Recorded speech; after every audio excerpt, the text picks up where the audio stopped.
right. We are back. And ladies and gentlemen, this has been a long time coming. Me and Michael's actually been going back and forth for some time now, but it's nice to finally have you here. Michael, hey now, welcome to the podcast, my friend. Thank you, sir.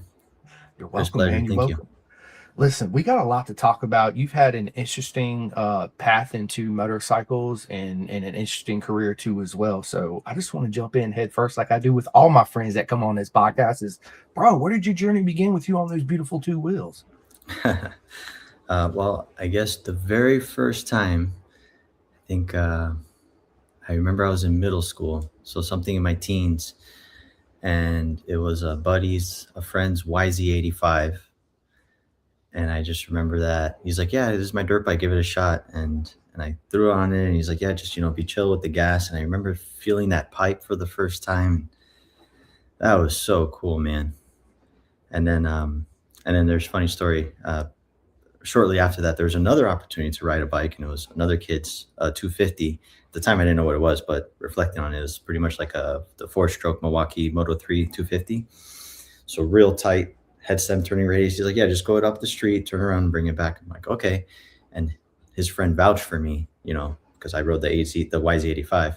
Anyways, I was doing the U-turn, and I tipped the bike over, and I forget, I still got a little scar. It's on this hand, where when I tipped over, it cut me open. And go figure, right? Like, I wish I could meet that kid now and be like, hey, you want to go for a two up or? I'll offer you some free coaching, buddy. Let's go. Right. It's Yeah. it's funny because my journey kind of started like you. I grew up in the military. My mom was like, no, not a dirt bike. I grew up, my dad used to take me ride. My dad's like, yes, let's get him a dirt bike. And then of course, mom always won that battle. So moving from base to base, I was like you, I made friends with the kids with the motorcycles. And my first time riding on a bike was a TTR 50, right? It was like, man, this thing's little, right? And I got on it, kind of went around, and then his dad ended up for Christmas bought him a YZ80, right? And we went out to this local track. It wasn't a track, it was more like a riding course. It had like little sections in it. It wasn't massive jumps or anything. And I remember getting on this YZ80, and he said the same thing, man. Just be careful. Once the power band, I was like, "What's a power band? What are you talking about? Right? Like, what is this? You know?" Mhm. And I got on that thing in first gear. I was just like, "Wow, wow!" I was like, "Oh shit!" Right? It's like my whole world opened up, and that's all I thought about after that. I want to ride. I want to ride. It's like that Honda commercial, right? Who wants to ride? I want to ride. Right? Yeah, Mhm, me. mhm, Let's go. I want to ride now. And it's mhm. funny because at whatever age we get into those beautiful two wheels, we don't realize how much it's going to change our lives and the path that it's going to take us on and the beautiful people we're going to meet and what I always call our beautiful circus, right? Yeah. Um, and it's such a unique journey and such a unique sport. And the reason why I say that is if you take our motorcycle racing, track days, whatever, just motorcycles in general, it's literally this big out of the whole world, right? We Right. got hundreds of thousands of people that would love to do what you're doing right now. Same thing as when I get fathers and sons on, I'm like, man, your guys' journey is so unique in this world, right? And it's such an honor to be able to be on that journey. It's something you get to pass down to your kids and generations following, right? Mhm. So yeah, man, it's beautiful, man. I remember that, right? Because it totally changed your life that first time you threw that leg around that bike and you pin the gas. You're like, oh my God, this is what life is right here. Yeah, yeah. Yeah, It's and beautiful. started with, I guess, bicycling, right? Just kind of, that's what I had growing up, was just a bicycle. And I remember even telling myself, like, man, how can I go faster without pedaling? And then got a taste of that two stroke. That 250 was just more an embarrassment. Um, and then my first motorized two wheeler was a moped, 1982 Sash moped. So Love it, man. Love the mopeds. Dude, they're great, right? We still ride mopeds to this day. I mean, let's just be as long honest. as they're true mopeds that have the bicycle pedals, and and then you could fire up the engine. Yes, Yes. it's got to have the bicycle power. I feel you on that. It's funny because I remember the first time I seen a wheelie, this kid at BMX bikes, I was big into BX too. My first one, I had a Peugeot, blue motorcycle made by Peugeot. And I remember I got it and this kid down the street, I opened up the door. I wanted to go ride. I was like, hey, let's go ride, And he's like, I'm gonna teach you some tricks. And this dude, man, was doing mono 12 o'clock wheelies with his hands off the bar. He's 12 years old. I'm 7 at the time. And I was just like, holy shit, I want to do that. That's where my journey began on trying to get that balance on the bicycles on two wheels and doing the stoppies and all that cool stuff. Yeah, it's again, a lot of my friends come on here, started out in BMX racing and then it progressed or dirt bikes or dirt track or whatever. So it's a unique journey on whatever path you choose, but it always ends up full circle back to where you're meant to be, which is Yeah. right, right, doing what you're doing, and you getting so let's go back. You getting the 250, getting a moped. Where did it go from there? Moped, that did 30 miles per hour, 35 after I put a pipe on it. Then it Right was a downhill scooter. pedaling. Yeah. Then it was a scooter that went 50, and it was kind of like every year I kept progressing. Then my first, mechanical clutch bike was a Yamaha TW 200. Nice. Big wheel? Is it the big wheel one? Yeah, I had that big fat rear tire. Yeah. Yeah, yeah. And then after that was the 1975 Yamaha RD 350. Yeah. Nice. And then after Nice. that was a DR 650. And this was kind of like every year I would just kind of, and then my real first sport bike was '06 Cowie ZX6R 636.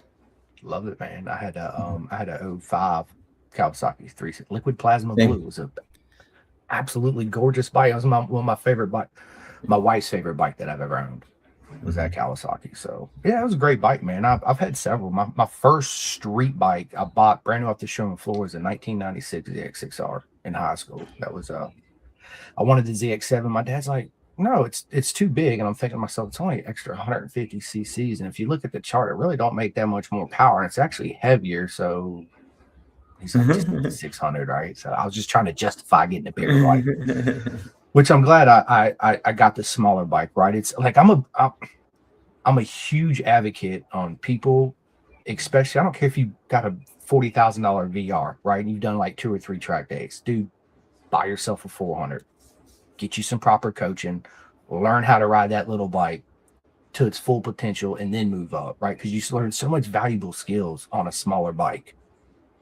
You know what I mean? 100%.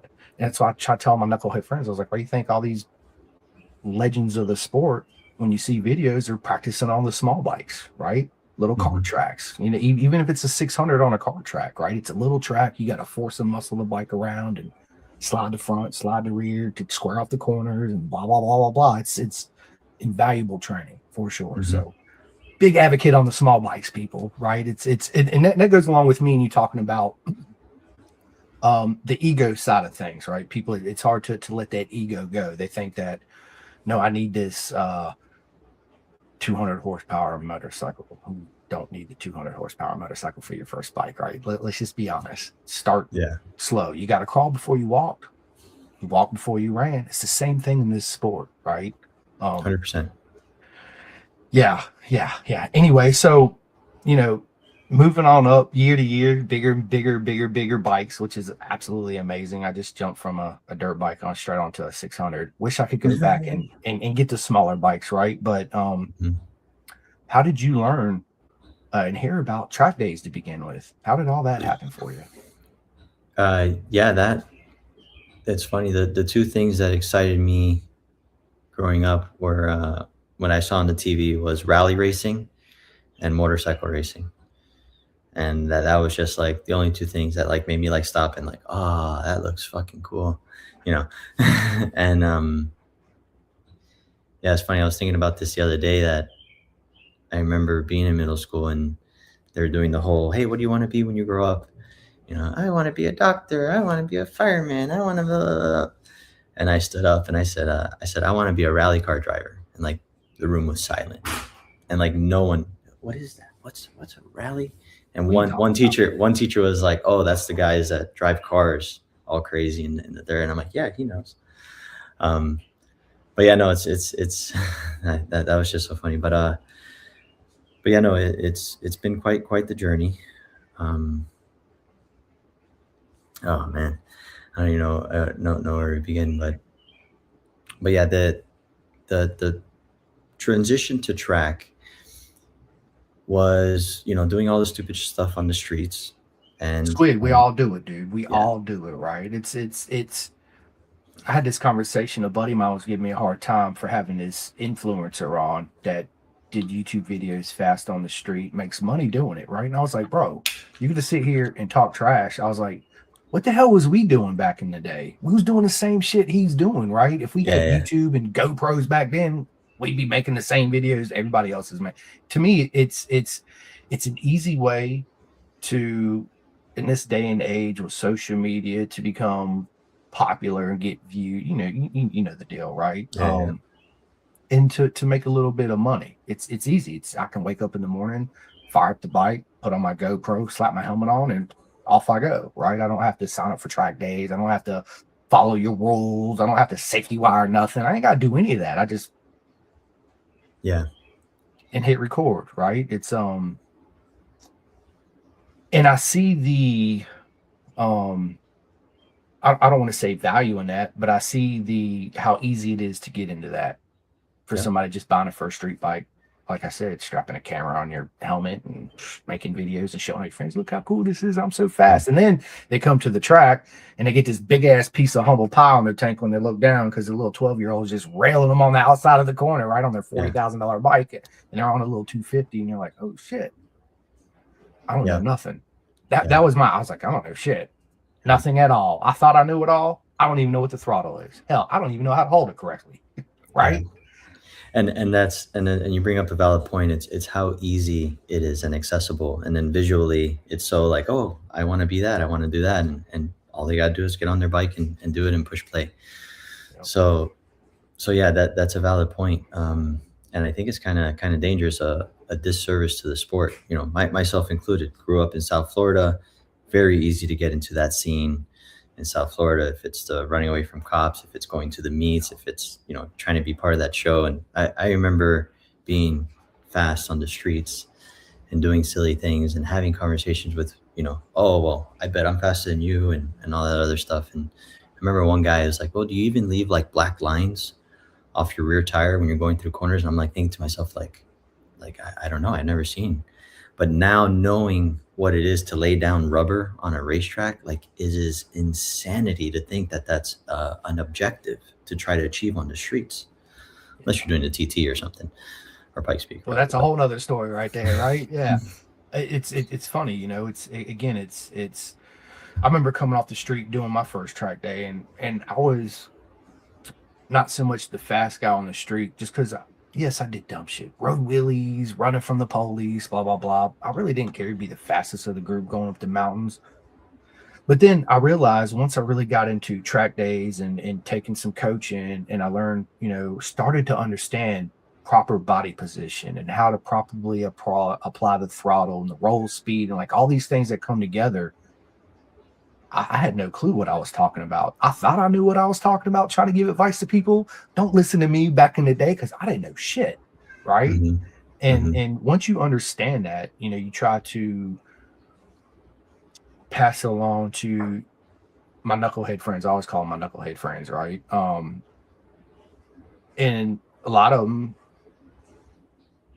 lets their ego stand in their way from soaking it in, right? And learning. Listen, you can. I don't condone riding fast on the street. Okay, have I done it? Absolutely. And you're alive. You said you haven't done it, right? Everybody does. It's easy to do. I don't care if you got a 400. It's easy to do 70 miles an hour on two Yeah. wheels. It's super easy to do, right? You get this freedom. It's unlike anything you ever felt before. So yeah, naturally you're going to try to push yourself, and then Yeah. you talk to people that really don't know how to ride, and never done a track day, or never had any coaching. You're getting all these bad advice. I don't want to say bad, wrong advice, right? People that think they know what they do, and now you developed all these bad habits. And then I come to Yamaha Champion of Schools. I sign up. I meet Michael, and I'm out there just squidding everywhere. And you're like, dude, you have no idea what you're doing, right? You're not Yeah. even looking through the corner. You're looking down. You need to have your head up, keep your shoulder squares. Like, what are you doing? Drop your elbow. Yeah, I mean, it's like all these things, right? Hmm. Um, Yeah, there's a big difference between advice and proven technique. And when you're, someone gives me bad advice on how to swing a golf club, who cares? Someone gives me bad advice on how to ride a motorcycle, consequences can be pretty bad. Yeah.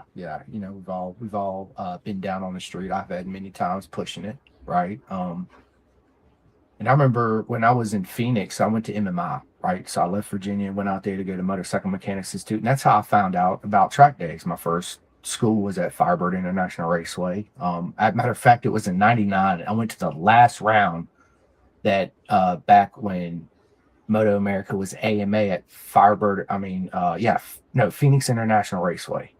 Um, that's when I met Aaron Gobert and the Bostroms for the first time. Doug Chandler was my dude back in the day, Oh, right? All cool. these Yeah, guys. yeah. Yeah, man. It's I actually got um my original Doug Chandler helmet, my Ra 7RR, well, whatever it was, I can't remember. Signed twice by him. Because I remember Michael showed up on Friday. I was like, Doug, dude, will you sign my helmet? He signed it. I left the track. I went by Advanced Auto somewhere, got some clear coat. As soon as I sprayed it on the signature, it ran. And I about cried, dude. I was so butthurt, right? The next day I show up, I'm like, oh, dude, I messed up. I did this. He just laughed, smiled, and signed it again. And boom, it's still awesome. hanging up on my wall. Yeah, it's Love it.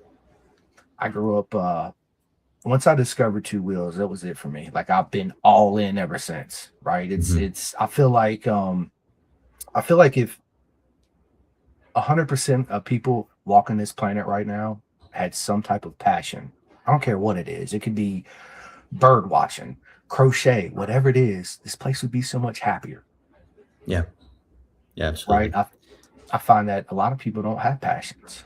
They're unfortunate that they haven't found their passion. I'll say that. Yeah, a common question I like to ask people is what do you do for fun? And they're like, huh. I'm like, and they're like, I don't know. And I'm like, okay, there's got to be something that you're passionate about. Like, what are you passionate about? What do you look forward to doing outside of the norm? Usually, it starts to dig up some answers. But right, like if someone didn't know you or I and say, hey, what do you do for fun? What are you passionate about? Like in less than half a second, motorcycles, two wheels. Two wheels, baby. What are you talking about? Yeah, let's go. Let me show you, dude. Have you not drank out of this cup? Drink out of this Kool-Aid, baby. Right. Yeah. Hold up. I'm making a special batch just for you. Sip that, right? Take two sips. Yeah, it's I feel like if everybody had a passion for something, dude, this world would be just such a happier place. It really would. Yep. So, I remember my first experience. I was all nervous. Me and four of my buddies showed up. We did the little school, had the little orange T-shirt on, which I still have. CCS. Matter of fact, I was going through a bunch of my stuff, and I was looking for all my road racing license, and I found my very first one. And my wife was like, because when I met my wife, I was like, yeah, I used to race and do this. My wife's like, you didn't race. You full of shit. So I went through all my stuff. I found, well, I put it somewhere. I thought it was right here. Anyway, CCS, here it is. Look, 1999 CCS. Oh yeah, there you go, baby. Yeah, dude. Boom. I've been in the game a hot minute. Chris Simcoe. Yeah, let's go. I was so happy when I found it. I was like, yes, I found it. I can't find any of my other ones, but I found my first one, so that counts. Yeah. Always remember the first one. You know what? It was saying the first times, there's always a first time for everything in life. But I remember the very first time I got my leather suit. It was too big, of course, because it's off the rack, right? I didn't know, right? I bought this AGV leather suit, got the boots, the gloves. I put it on. I felt invincible, Michael. I was like, I am Superman. I can do anything I want to do. I can go as fast as I want to go, and I'm safe. Nah, bro. You're not safe. But that feeling by putting on that leather suit, you felt legit, right? You felt proper, right? And then the next step, the next big step, I always hear people say, I don't know, you're a proper coach. I'm not, right? Is I just want to drag my knee. That's a common one. Dude, don't force dragging your knee. Let it happen naturally, right? Because if you try to force it, then you end up making mistakes. Because all you're concentrating on right here is dragging my knee, dragging my knee, dragging my knee, dragging my knee, right? You're not leaving room in your brain to concentrate on other things you need to be concentrating on besides dragging your knee, right? All that comes naturally. It'll happen. Like I tried to force it at first, and I was like, you know what? I ain't worried about it. Next thing I know, I'm out there unexpectedly. As soon as my knee hit, I was like, whoa, what was that? Right? You remember the first time you put it down, you're like, whoa, what was that? You get off, you look at your knee puck, you're like, yeah, look at me, wow, good. Yeah, let's go. It's always them first, man. It's I remember my first race. at Fiber International Raceway. You know, we look, you come up to the paddock, you kind of pick a certain person, you look at the grid, you're like, all right, this dude right here in front of me, I got him all day. Like, I don't care who I beat, I'm beating this guy right here, right? He was a heavy set dude, probably at least 80 more pounds than I was. And I was thinking to myself, dude, that natural human thing, like, I'm better than him, right? Mhm. I got this just because he's I guess heavier than me. Not the case at all, bro. I could not pass him. I could sit right there on his back tire and just I couldn't figure out a way around him. Matter of fact, he made me crash twice trying to push and chase him, right? Of But I course, it learned was his valuable. fault. Of course, it was his fault. In my mind, it was right. I'm like, dude, you caused me to crash. No, dude, I didn't know what I was doing, right? And then after that, after my first 2 weekends, I was like, you know what? I need to do coaching. I need to sit down and I need to find somebody to do some proper coaching, sit down, do some one-on-one. And that's where my whole journey began of really trying to understand the proper riding techniques on the bike, you know. And I went out and bought the Keith Code Twist of the Wrist books, right? We all Yep, remember yep. those, and read them religiously. That was my religion book right there. This is my religion right here, this book right here, you know. And reading it, you understand it, but being one-on-one with somebody like you, being there, I'm a on hands guy type of learner, right? So I can sit there and read a book and kind of understand it, but then me and you go out together and I'm like, it just all makes sense and it clicks. Yeah. Then you start to understand, you're like, dude, I was an idiot. This and that, I should have never done this, right? And then you try to pass the knowledge on to your buddies. Look, you're doing this wrong. And they're like, you don't know shit. You're like, yeah, I kind of don't, but I did get a little bit of coaching, so I know a little something, right? Yeah. Yeah. So what was your the four way of teachings that's really good is audible, when someone explains something to you and you hear it. 2 is visual, right? Watching someone doing it. 3 is practice, right? Actually practicing whatever it may be. And then number 4 is being a teacher. And when you can actually preach what you speak, practice it, like once all those pieces come together and you're doing it correctly, you're going to know you're doing it correctly. And it's just like progression. Absolutely, man. And it just, again, you know, it's like the first time you throw your leg over the bike, first time you get coaching and I talk about racing and life in general is such a mental game, right? It's you know, Doug Chandler, all these guys, you're super fast on track, but it's 90% right here. It's all mental, right? I'd say it's maybe 20-30% talent. The rest of it's a mental thing, right? So yeah, it's huge talent. I mean, a huge mental, correct. Yeah. So how do you break down these mental barriers? And I often relate to them as puzzle pieces, right? Everybody's life is certain puzzle pieces, right? All these puzzle pieces have to fall in place in order for Avery Dreyer to win a race this weekend at Barber, right? He could be the fastest guy out there in the Twins Cup or the 600 or whatever he's on. But if there's important puzzle pieces are not in place, he's not going to win that race. Yeah. You know, so it's same thing in life, right? It's such a mental game, and it's hard when you're out there pushing and you feel like you can't go no faster. So now you have this mental block that you just can't get over in your mind, right? So how do you come over that mental barrier to push yourself to get past that and progress? You know, well, yeah. If there is a mental barrier, one is identifying it as you are creating this. 2 is regrounding yourself, right? So once you realize you're creating it, you reground yourself. That usually clears things up, and then you could kind of refocus. The impressive thing with motorcycling, the beauty of it is how quickly can you do that, and how long can you maintain that?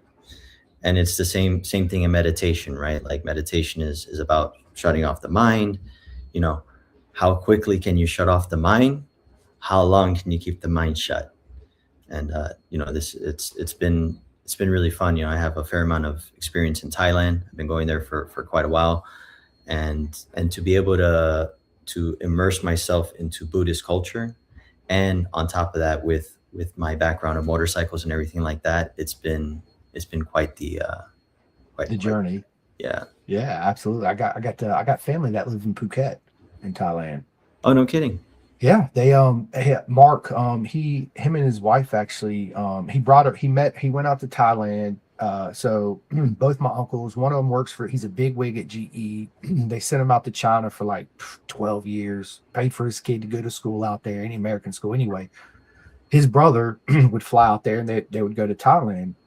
And Mark brings this woman back from Thailand. Her name's Bond. She's super cool, dude. She's got the biggest feet I've ever seen on a woman before. Super long, right? Tall and skinny. Dude, that's when I fell in love with Thai food. I was like, dude, this is the best ever. So he had a construction company out here in America, closed it down. Her and him moved back to Thailand and started an Airbnb. So they built this big Airbnb that they rent out to people and stuff like that. So it's pretty cool. He's trying to get me to come out there. I was like, I want to come. One It's day I will come. yeah, it's awesome, awesome, And awesome. I love what you said about Buddhists, man, because I'm a big I like to meditate. I like to wake up in the morning. I'm big into ice baths, so taking the deep breath, controlling your break, your breathing, all that's a type of meditation too, as well, right? Because you're getting everything out, all that negative energy, all that stored up, just release it, let it all out, close my eyes. It's funny because when I really got into it, I play like Japanese music, like the ding dong dong, Yeah, and yeah, then the Greek music like that too as well. And I just sit in my room, my eyes closed, and do my breathing, try to focus on what I want to accomplish through the day, kind of get a routine in my head on where I want to go, and visualize how my day is going to be, basically. And then I get do some push-ups and just stretch out and just try to get prepared mentally for the day, right? To help me focus too as well. So hmm um that whole Buddhist thing, the way they view the world, I love their mentality, right?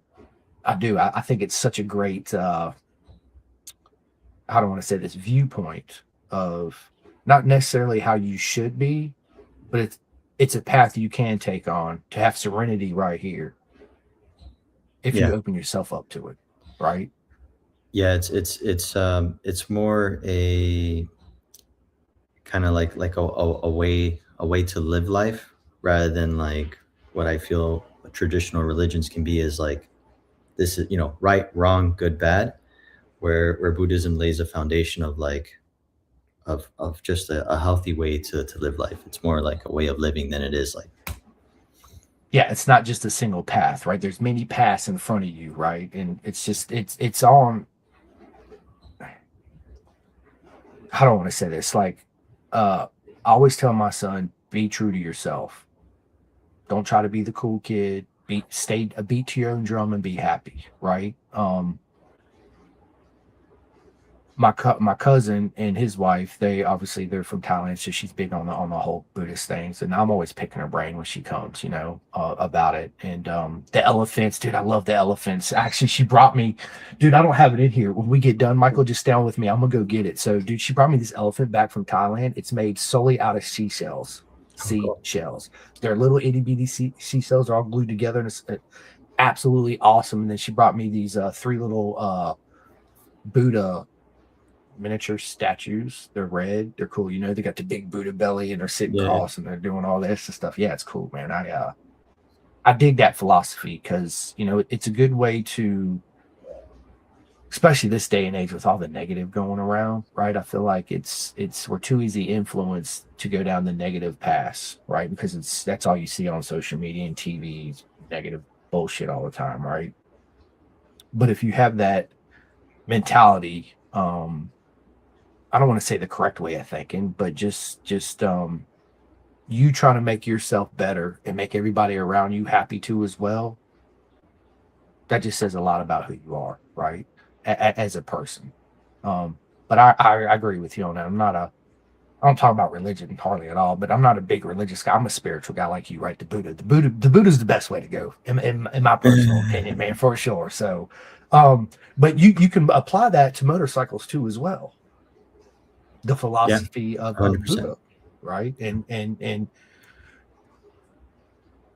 you can, when you're coaching, and does your technique change from individual to individual coaching? Because sometimes when you speak to people, certain words don't gel well but if you say it in a different type of way, it gels well right here.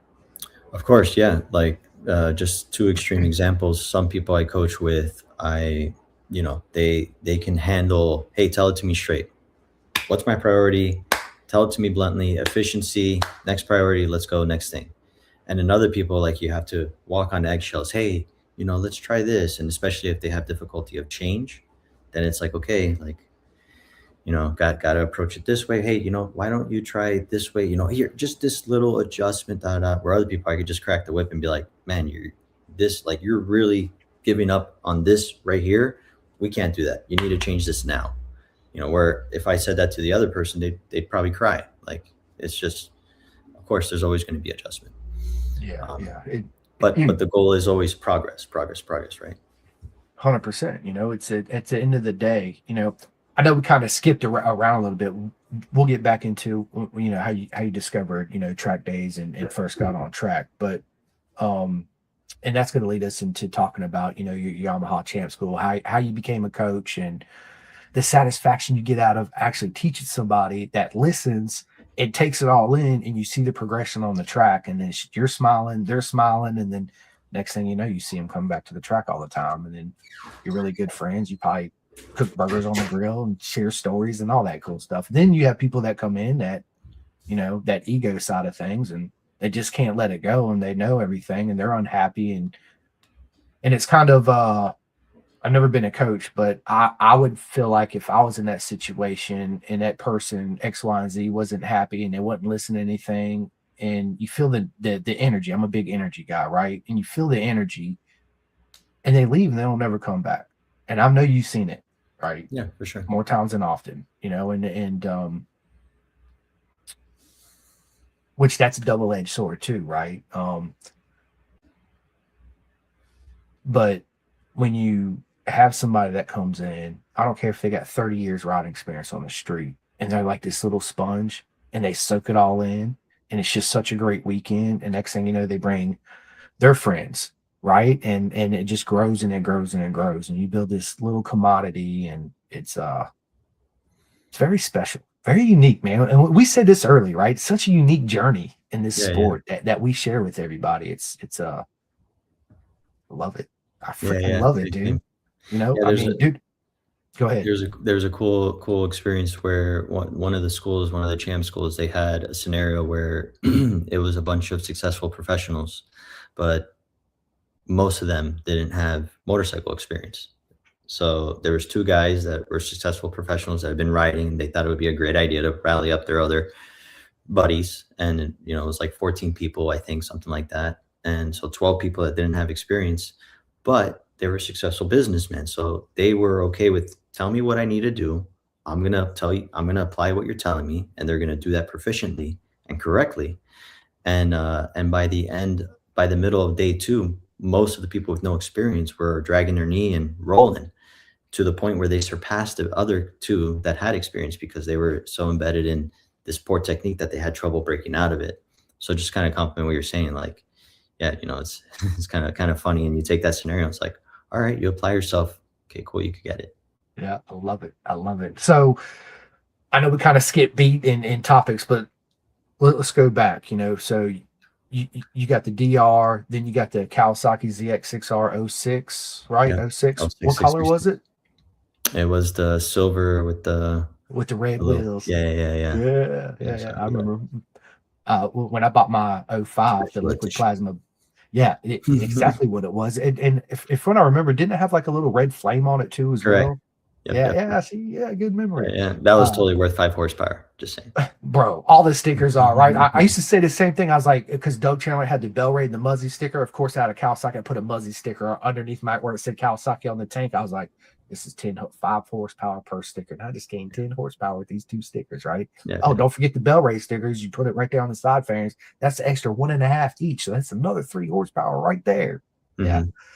Mhm. Awesome, man. I'm dude, it's when you think back on your journey of getting into these first bikes and progressing through the bikes, man, you feel like a little kid. Every bike you get, it's the same kid feeling as being a little kid getting a new toy every Mhm. time you get a different bike. Yeah, yeah, for sure.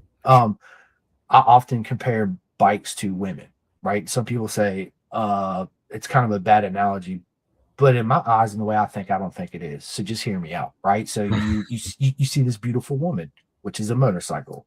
Oh my God, this is the sexiest, most beautiful thing I've ever seen. I want to dance with her. So now you buy this motorcycle, right? Now you're in this relationship. Now you got to go out there and learn how to tango with her, right? And then you decide you're going to break up with her because you got an eye on this other beautiful woman, this other beautiful bike, right? And you go from an inline four to a twin. Now you jump on this twin and it's completely different than the inline four, right? So now you got to do the same dance, but a different tango, which means you got to approach her and dance with her differently than you did the inline four. Does that make sense? Yeah, yeah, for sure. And it's nice. I don't just ride one type of bike. I don't just ride one type of discipline. For me, I truly anything with two wheels is a good time. If it has an engine, it's a bonus. You know, if 100%. if I'm taking it to Baja, if I'm taking it up a mountain, if I'm whatever it is, it's just nice. So I think a good way is always respecting the motorcycle and respecting where you're using that motorcycle and how you're using it, and that could translate into people as well, right? Kind of like your analogy of with the women. It's like, hey, if I'm always going to approach a woman or person, whatever, with respect, how can we have a good time together? And if it was a bike or person that I didn't enjoy, then no problem. You're not my bike, you're not my person, but I know these ones are. Yeah, yeah, you're not for me. But it was fun to tango for a little while anyway, right? I had fun. So Mhm. yeah, it's yeah, man. So, oh 05, oh 06, 636 silver with the red flame with the red wheels. I honestly I really didn't dig the I thought the red, if it would have been a different shade of red, I think the bike would have looked better. I just didn't like it was more like a maroon red, if I remember. Yeah, it's pretty dark. Yeah, yeah. Yeah, yeah, yeah. If it would have been, it just didn't. It clashed with the silver to me. It was just like But yeah, dude, beautiful bike, man. One thing that I liked about the ZX6Rs, they gave great feedback. But I preferred my F2 because I had an F2 race bike. I had a Mhm. 96 ZX6R on my F2. I like the F2 better. I just felt the ZX6R was a little bit more work, where the Honda, I jump on it and it felt more easy, if that makes sense. Yeah, Um, yeah, yeah. One bike to the other for sure. yeah, it. I don't want to say it handled better.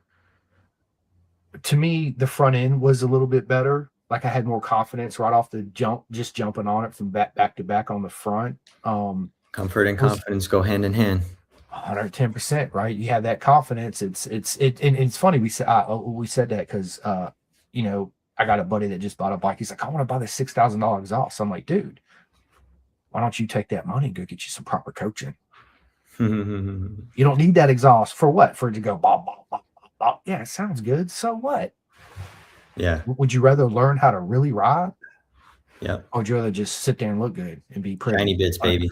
on a GQ magazine? Look at me, baby, right? Like, nah. So yeah. So off of that Kawasaki, where did your journey go from there? From the Cowie, um, it kind of chilled there for a little bit. Kind of chilled there for a little bit. That was the bike, right? That was '06. So that was the bike I raced with. I did all the street stuff on. I remember the first crash I had. I took the Cowie out, and again, I was the fast guy on the street, whatever that's worth, whatever that means. Um, I remember riding with a buddy. He's like, "Hey man, take my bike," and it was a Gixxer 750, and I just got off of my bike that had really nice Pilot Power 2CTs. Those were some good tires when Yes, they they first came were. out. Yeah.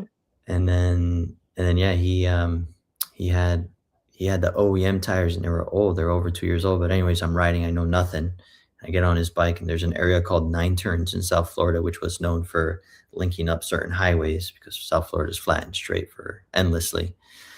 And this area, you link up the highways and on ramps and off ramps. And I crashed, and that was like my first big crash, and got like road rash all up here, and yeah, that was pretty silly. But yeah, he ended up actually buying me a jacket, a leather jacket, He's like, dude, you can't be doing that stuff. He's like, here, let me get you a leather jacket. Yeah, You're yeah, like, thanks, dude. yeah, yeah, yeah. I crash his bike, he buys me a leather jacket. It's kind of how it How'd that happen, right? It'd be the other way around. It'd be like, look, I crashed your bike. Here's some money for your insurance deposit. Oh, and here's the jacket, right? yeah, Yeah, yeah. it's hilarious. Hmm. Uh, so But again, yeah, when we're on the street, we don't understand at the time that we are developing bad habits, and we think we know it, right? Until you finally went from the street to the track, right? And it was an eye opener. I know it was for me. I was like, what the hell is this? Like, this is absolutely insane, right? yeah, The energy, for me, I remember when I showed up for my first track day trying to get my license, the little school you did, because back then at Firebird, it was like literally like a little rider school. You sat in for a classroom. I can't remember what it was, 20 minutes. Then you'd go out for maybe 20 minutes and come back. And then at the end of the 2 days, they did a mock race. You had to have the orange CCS shirt on. You got your license as long as you didn't crash. Two of my buddies ended up crashing following me. Of course, I gave him hell about it, right? And but I didn't crash. And the two gentlemen, my buddies, they don't even ride anymore. Like I talked to them the other day, and they're just like, dude, I ain't been on a bike since I left Phoenix, and that was 20 years ago. I was like, bro, what are you doing, man? hmm, What? They're like, we see you're still fully involved. I said, dude, it's a lifestyle to me. It's not a hobby. It's not a sport. This is my life. hmm, Two wheels. yeah. End of story. I Hmm. named my son Hayden Rossi after Nikki Hayden and Valentino Rossi. That Nice. don't tell you anything, right? So, Yeah, yeah, I'm all in. Always have been yeah. since I was this big, and I discovered them two wheels, baby. That was it. That I was all in 100%. So, what was your experience like? Coming from the street, Michael, and then doing your first track day. First track day. Yeah. It was doing the all the street stuff, and then let's see. So if I got that bike, it was probably within 2 years of getting the sport bike that I got to check out the track stuff, and it it was cool. I went to a concert, and at that concert they had motorcycle racing happening, so that attracted my attention. So I went to go check out the motorcycle racing. Met someone. He said, "Hey, come ride mini bikes with me, Honda 150R, and on a go kart track." And then he was kind of the guy that helped me, like, hey, contact John Long for the racing school in South Florida. Here, do you want to go to Homestead? You want blah blah. And yeah, that was it, man. Kind of compliment what you're saying. Like once you get on track, it's just you could go full send, and the margin for error. Obviously, there's always a margin for error, but at least the consequences is way less than you know going under a car, going off the road. Somebody pulling out in front of you. Yeah, Yeah, yeah, it's and for me personally, like, do I still enjoy riding on the street? Yes, because I can't go to the racetrack every weekend, right? I can't go do track days every weekend. But yeah, I still enjoy throwing my leg over my bike, riding to the movies, or just going on a cruise. Usually we have out here in Virginia, we got Blue Ridge Mountain, so it's beautiful riding out here. I go this one spot, Paint Bake. It's about a 45-minute ride, so it's about 2 hour journey. This place called the Swinging Bridge. They raise their own buffalo, so they have bison burgers and all that. It's a cool little restaurant. They have this bridge. It's actually a swinging bridge inside the restaurant. You can walk across. So it's a cool little spot and a good place to eat. I enjoy it, but it's not the same enjoyment. But it kind of is, because now that I've been in it such a long time and I understand the correct body positions and this, and I don't know everything, right? We all don't know everything, but more self awareness. I do have fun, but it's not the same, if hmm, that makes sense, right? Riding on the street, I still get that freedom. Oh my yeah, God, it's so good, right? Everything goes away right here when the helmet comes on, yeah. bike fires up, bah, bah, bah, bah. You're like, let's go. Yeah, it's just cruising, man. On the street, you're just It's you're just just cruising, using, yeah, cruising. just vibing. That's what I call them, just vibing, baby. Let's go. Yeah, yeah. And when you're on the track, like, to each his own, but when I'm on the track and I can, it's full send. And then when Full I'm on the send. streets, I'm just chilling. I'm zenning. Zenning and chilling. Yeah, dude. It's but what scares me is being on the street now is every time I'm riding and I usually look at a car to my left of me or somebody onto my right. It's this. This is all I see right here is everybody in their cell phone driving down the street looking like this and not even paying attention. And it's scary as hell. I'm not gonna lie.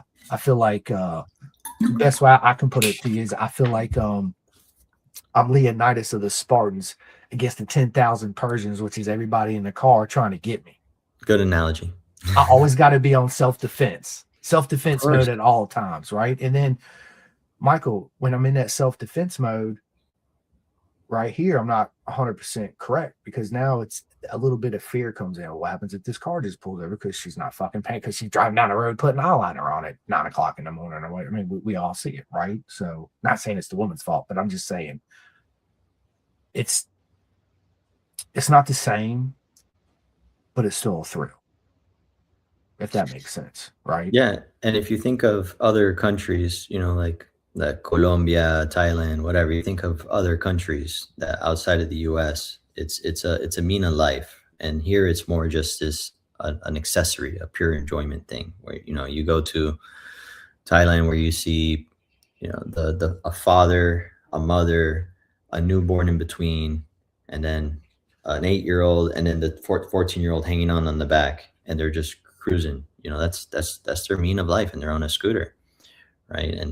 And here, it's this enjoyment factor of it. And I'm sure on the scooter, when it's just one or two, they're having a good time and stuff like that. But or in Colombia, when you see people ripping up in the mountains, countryside, like sure, but it's this mean of life. And now here, it's just enjoyment. Like we're so fortunate to be able to go to a dealership and buy any motorcycle we want, which is a double-edged sword, right? Yep. I think it's messed up that you could go buy an R1 and kill yourself on it the next day, you know. And Europe has a staggered system, and the staggered system creates a little bit more of a, hey man, tiptoe into the sport, and even then, stuff happens. Yeah. So at the foundation, what's most importantly, aside from what bike you get on, is just knowing how to give the motorcycle the inputs it was engineered to be given, like understanding that, and then respecting it. Yep. Like if you do those two things, respect and focus, like you're good. Yep. No, I agree. I think that that's one thing we miss here in America that I would love to see a change. I'll put it that way is that, a 16-year-old kid, if his dad's got the money, be like, oh, you want the $40,000 M1000 street bike? Yeah, sure. Here it is. 205 horsepower, go. Right. And they just cut them loose and they wonder why our insurance is so high in America on motorcycles. That's why, because we're putting, it's just like if I took my 13-year-old kid when he turned 16, buy him a freaking Lambo and be like, have fun. Like, what are you doing? Right? No, he needs a Toyota Camry or remember the old Pinto cars, right? Like you need one of those, right? You need to crawl before you can walk. Yeah, you're right. Europe, they have a staggered system to where when you turn whatever age, I can't remember what it is, 15 or whatever, you get, I think it's a 50cc for a couple years, and you move up to a 250, and then you progress. So once you get to that unlimited license, I think is what it's called, where you can buy 750cc and bigger, you got 8 years riding experience under your belt. So they take you through that progression of those steps. So I guess they would hope you'd be ready to handle a bigger bike, right? Again, yeah, here in America, it's just like, hey, Michael, I got 30 grand. Let's go buy this Ducati V4S I've never ridden before in my life because she's a beautiful bike and I want to tango with her, right? But then, Yeah, so this is another thing I feel like too is when people do that and they go out and they go buy this Gixxer 750 or the Trump 675 or whatever motorcycle it is that they want, that they have no business on being on, when you get on it, you're scared. And when you're scared and you're timid by it, what are you really learning? yeah. No, nothing. You just keep feeding that fear and lack of comfort. Like I said, comfort and confidence complement each other. Yep. And yeah, too intense of a bike, it's like the rubber band theory. If you have no tension on the rubber band, it's very comfortable. You have a little bit of tension, good resistance creates growth. Too much tension, we're on the verge of snapping, you're not comfortable. So you want to be on something that's comfortable and fun and in your ability and skill level. And if you're not ready for 200 horsepower, you shouldn't be on it because it's gonna bite you. It's gonna bite you, and it happens like that. I remember the first time I got to play with a sport bike on the street. My uncle had a bike, and he was like, "Hey, I'll let you take my bike out for a night. Like it's your bike. Go have fun." '05 ZX10, and Monster, dude. yeah, Holy monster. shit. Yeah, yeah, monster of a bike, and I was doing some stupid stuff. But I remember one time I was coming through a corner, and it was a decreasing radius corner, and it was blind. Bop, and then I saw the corner tightening up, and inherently, I just kept staying on the brakes. I didn't know anything about trail braking, and oh, never touch your brakes at lean angle. I didn't do any of that. It was just because I rode bicycles. Inherently, I knew if I stayed on my brakes, I felt more comfortable, and it made more sense. I crossed the double yellow and I stopped like 1 foot from the guardrail. I stopped so close to the guardrail that I was able to put my foot up on the guardrail. And I thought to myself, like, what the fuck am I doing? Like, if there was a car coming, that would have been a hood emblem. You know, if I was Yeah. going just a little bit faster, would have kissed the guardrail. If I would have not touched my brakes at lean angle because I was taught that as a new rider, I would have gone over the guardrail, you know, like all that crazy stuff. And yeah, and just could just happen so easily. So, you know, you want to be on a bike that you're comfortable with, you have a good time with. And what's part of comfort is one, learning the brakes, learning what it could do, right? No one really, it's all this like, you know, in a car it's easy, right? You're surrounded by steel, you slam on the brakes, you have ABS, it locks up, you hit something, not a big deal, you're okay, airbag goes off, you got a seatbelt, right? But there's the you don't learn anything in a parking lot going 25 miles per hour.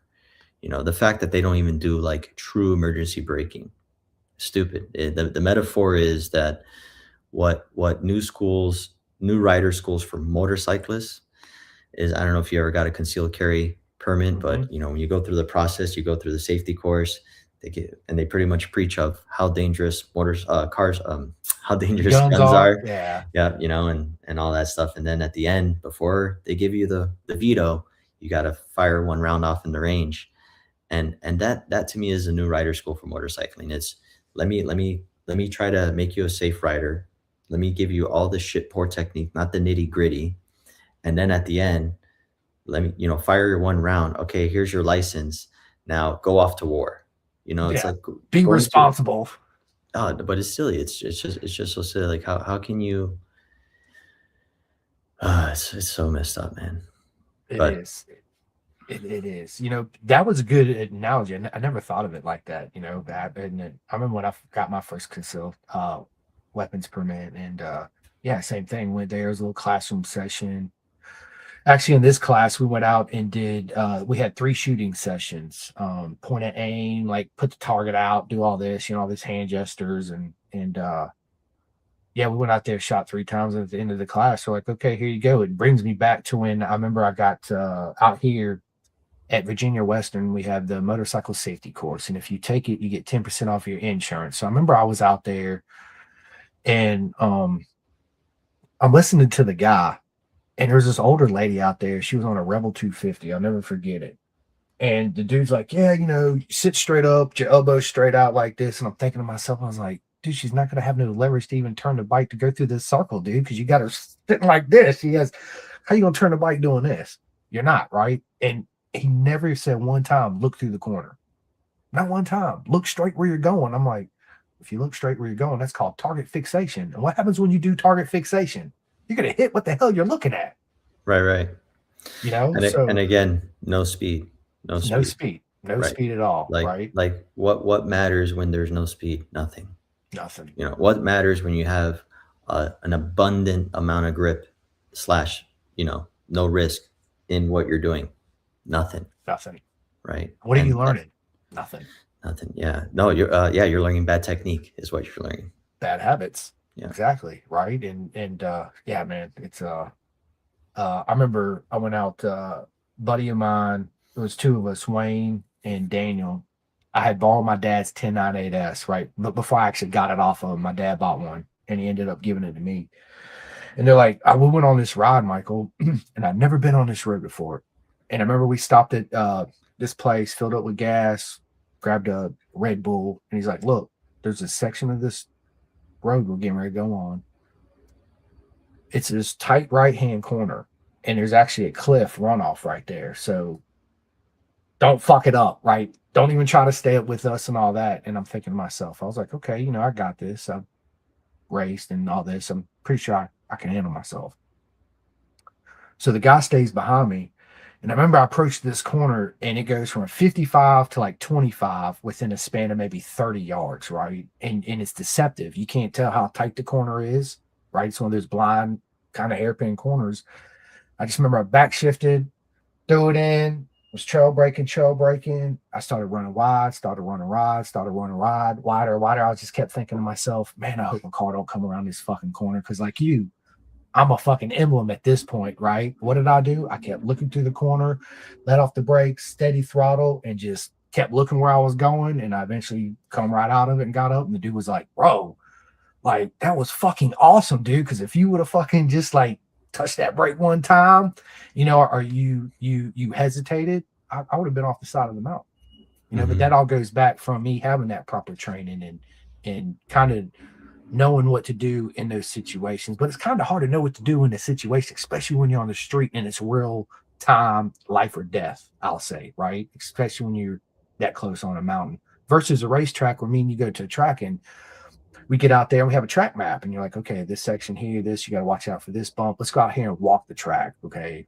This corner right here, you want to be off the brakes here, turn in point here, pick your bike up here, exit here, blah, blah, blah, blah, blah. So as we do the track walk, who does that on the street?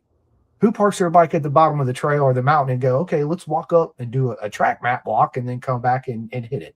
Nobody. Yeah. So basically when you're out here riding with your friends and you're out here on the street, you're going, I don't want to say unknown roads, even though you know them in a car, ride them on a bike's two different things. Yeah. Because those bumps in a car, you don't give a shit. Because like you said, I got 4 tires. I got this cage around me. Let's go, and bike, you don't have that option. Gravel, water, potholes, dude, speed deer, bumps. whatever. Yeah, dude. Whatever. It's name your variable. All of them. Yeah. All of them, right? And you had touched on it earlier, the Michelin 2CTs, it's something that I told my buddies. I was like, dude, you can have the fastest horsepower, the most powerful bike in the world. But if it's not putting it to the ground, what are you doing? Yeah. Nothing. It's all about those 2 round things we call tires. Yeah. That's what gives you the confidence to push the bike to go fast. Yeah, where the rubber meets the road, baby. That's it. Rubber meets the road, man. So, you getting into track days, obviously, me and you're a lot alike. As soon as I went out there, first session out, I was like, I'm racing.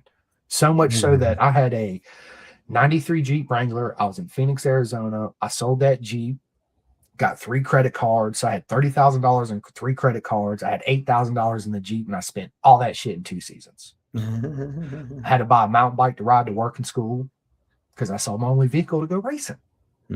Right? That's how much in love I was with this sport. Don't give a shit. I'll walk. I'll take a cab. It don't matter. I'm going to make this happen, right? It's love it. So I assume that was the same for you, right? Once you got on track that first time, you're like, that's it.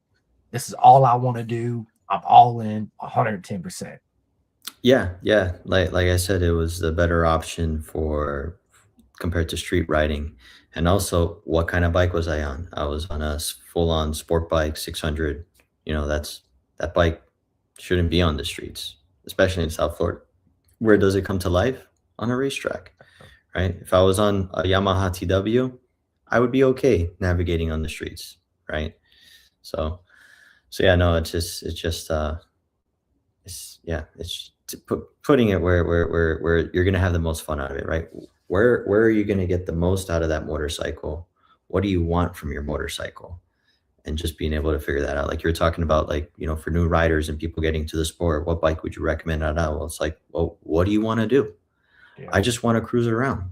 And is it a new rider, little rider? Is it a female? Is it a male? Is it, what is it? And, okay, I want something with a low seat height. I want something that's light between the legs. I'm just going to be on paved roads, or hey, I want to be, then, okay, look at a little cruiser like the Rebel 500, the Yamaha Bolt, things like that. And then it's like, well, I want to be a super hooligan. Like I want something that I could thrash. I don't care if I drop it. I don't, well, then get a supermoto, get the Husky 701 supermoto. Great bike. Oh, I want something that I could go around the world with. Okay, well, now you're looking at an adventure bike. Look, You I want something that, and then if you want, a full on track bike, I'm just going to go to the track. Well, then you get a full on sport bike. And it's like, well, I want a comfortable bike that's track performance, but comfortable. Well, then you get a naked upright. It's like, but it's understanding what you want and then filling that in. It's like, you use it again, you use that terminology in anything. What do you want in a friend? What do you want in a partner? What do you want out of your car? What do you want out of your vacation? What do you want from the place you go, a new place that you go visit in the world? Whatever it is that you want, what's great is you can manifest that in motorcycling because there's the whole spectrum, A to Z. 110%. And real quick, supermoto. Yes, I agree. Only if you don't like your driver's license, because once you get on that supermoto, you're out here doing mono wheelies from stoplight to stoplight every time, right on top. That's the type of rider. I remember when I first got my very first supermoto, Michael, I bought the Aprilia SXV 550. That was what my heart was set on. Chris, did I lose you? No, I can see you. Can you see me? Okay, yeah, no, it just went. Okay, yeah, there you go. Sorry. All right. Okay. The first supermoto I ever bought was the Aprilia SXV 550. That thing was a monster. And I remember first time I took it out, I was like, yeah, I don't think I'm gonna own this thing very long. My wife's like, why? I was like, because I'm either gonna end up dead, I'm going straight to jail. 110%. Like there is no in between. She's like, wow. I was like, because I ride like a fucking goon on this thing. Like I'm literally out here, traffic. I'm like, well, fuck this. I'm not on a sports bike. I could just go like this, go in between the cars, get on the sidewalk, ride a wheelie down the sidewalk, laugh at everybody, and just take off, right? Like that's the type of goon I was. And I was like, don't need to have this very long on the street.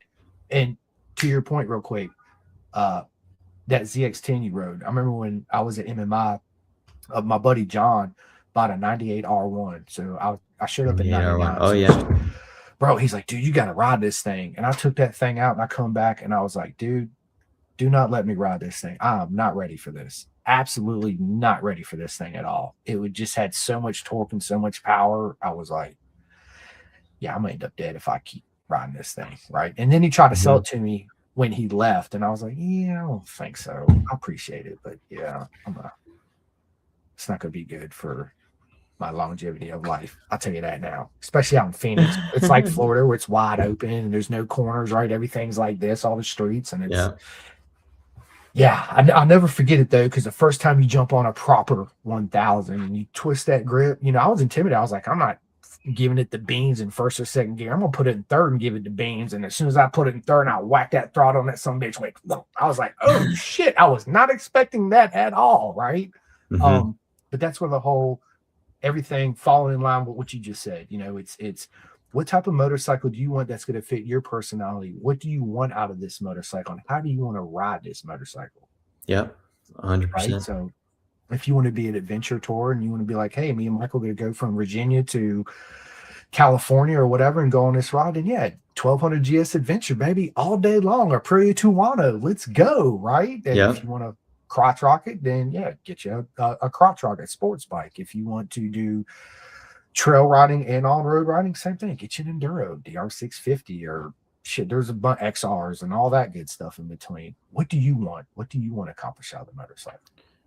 Make it fit you, right? Like, what's your goals, coming into it? So, getting on track, you being super fast at racing, super successful too. So congratulations on that, So the whole racing side of things, moving into coaching, I love to talk to coaches about riding, and what you guys are doing for our sport is invaluable. I love it, right? It's just like always give a big shout out to all the corner marshal workers, because if it wasn't for the corner marshal workers, guess what? We wouldn't be there at the track having fun. But the same thing, if it wasn't for you, Michael, teaching people the proper techniques and how to ride and be safe and ride fast, whether it's at the track or if they never come back, you can apply those same things to the street. It's going to make you a better rider all the way around. Do you get the same satisfaction of being a competitor racing as you do coaching someone and seeing their progression? Yeah, as long as there's progression. And yeah, no, it's giving back to the sport. You know, it's fair to say racing for me, or racing in general, can be very selfish. And then when you do My son just woke up. oh, cool, cool. Morning, morning. Good But yeah, afternoon. oh yeah. But yeah, racing itself can be very selfish. And then when you do And then when you do teaching, teaching is very give back. And it's nice to be in a position where I balance the two, right? It's awesome on a competition side and go throw down and be able to throw down at a pretty spicy level, but then also give back at a very quality level as well. You know, I feel like when I go racing, I withdraw $1,000 out of the bank account. And when I go teaching, I give $1,000 in the bank account, you know, where some people that could be a little flipped, you know. Racing, Yeah, I'm gonna withdraw 1,000 and then I'll give back $1, you know. So, facts. Facts so on that, right? So, uh, when how did you become a coach, right? Because you're a super competitive, super talented, fast guy, right? Mhm. So, how did you get with Yamaha Champions of School? Did they approach you, or did you approach them, or I had a buddy that knew that they were looking for coaches, and this was like when Champ School was right on the cusp of starting to grow a bit, like its first big spurt. And he went as a student, and he knew me. He knew I was very passionate, and you know, I lived in Colorado, and I loved it. And when I met him, it was at a go kart track in Colorado, and he was riding his Ducati Monster, and I went up to him and I was like, "Hey, dude, that's a really nice bike. I see you're passionate into the sport. You're wearing full leathers, you know, all the things." I'm like, "Go ride my 150R. Like, you know, my 150R is so good, and don't worry about crashing it. I'd rather you crash my bike than crash your bike." And I told him to do a few laps, and he ended up riding it for like I think 30 minutes. You know, I didn't care. I was like, "Okay, cool. He's all about it." And and yeah, he went to the school, and then he came back and he's like, "You know what?" He's like, "I think that HeyNow guy would be a good fit for this." So he sponsored my school.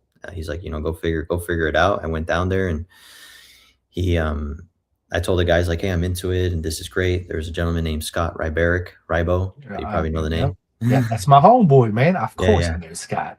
Yep. So he was part of the coaching as well, and he knew me from Colorado, and so he was like put in a good word. And when he saw me, he's like, "Oh yeah, this is Hey Now." You know, had good things to say about me, and I threw down. They were pleased with my writing. I remember Chris Parrish was filming me for Film Lab. This was at Indy Motorsports, and they have a saying, when you're FZ fast, because he's on his FZ1, is when Chris can't keep up with you on the infield. And that was me. I was on a buddy's borrowed Daytona 675. Oh, no, yeah, 675. And when we got in the infield, I just did this on the camera. Um, but yeah, like aside from pace, they just thought I was personable, and they could see that I was all about it. And they gave me a shot, you know. So, and it was good I timing. love it. I love Hmm. it, man. So, let me ask you this. We talked about your first time track experience, first time coaching experience, right? It's leading up to that weekend. You're showing up. You're a proper coach at this time, right? You got the coach vest on, all this. What was the emotions and the nerves going into your first weekend being a coach?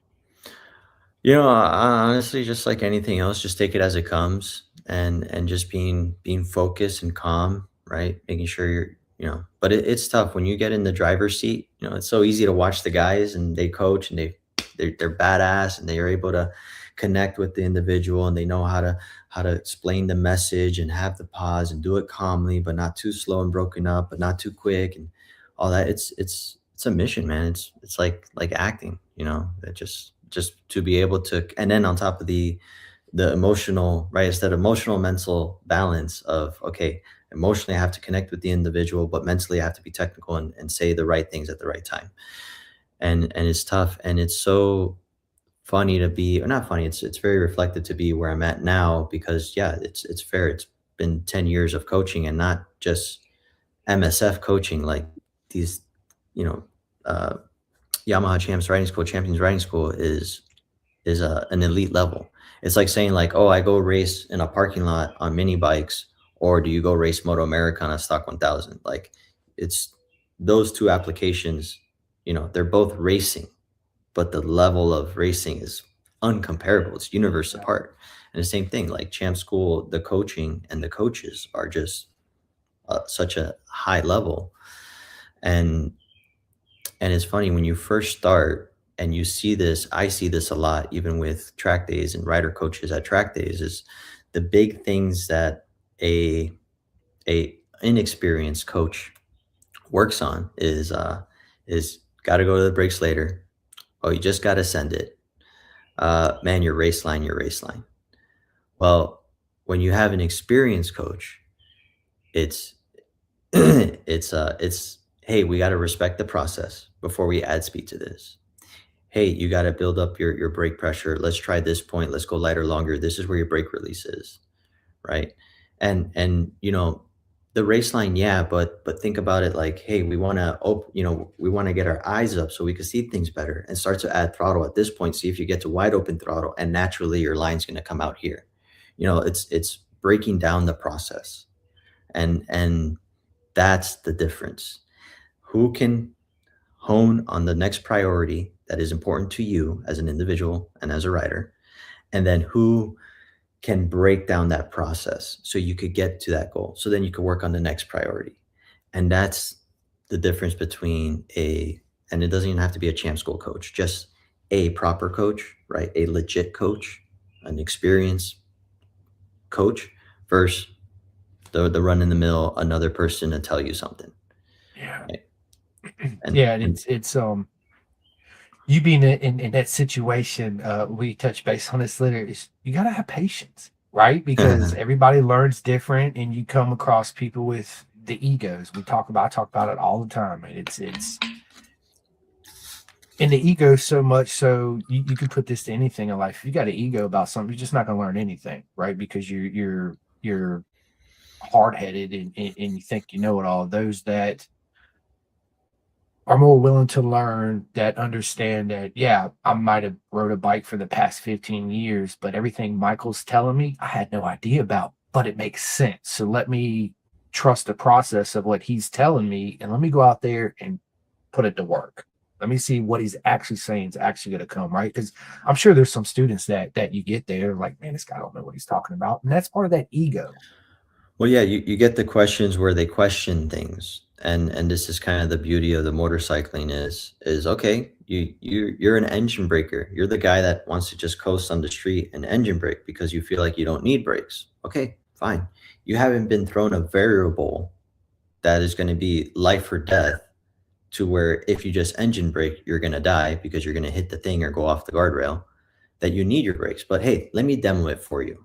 So we'll go 45 miles per hour in fourth gear and just start banging downshifts. Third, second, first, dump the clutch, whoa, and coast right by. Where I could then do it where I'll be in fourth gear at 45 miles per hour. I'll squeeze in the clutch and I'll go to the front brakes, not even dramatic, and I'll stop right in front of the student. So it's like, okay, so which next question, please? It's like, and that's the beauty of motorcycling. It's so even when new school riders say, hey, do all your brakes in a straight line and then come off your brakes, like, you're fucking insane. Add pace to this, reduce the risk. It doesn't work. There's a guy out there that has a YouTube video that has 1 million views that says brake, gas, turn. Okay, so go to the brakes, come off the brakes, accelerate, and then go and tip into the corner. Well, guess what, buddy? That works if you're on a low horsepower bike, you overslowed your entry, and you're cruising and coasting. But this is In a not how you parking go lot. fast.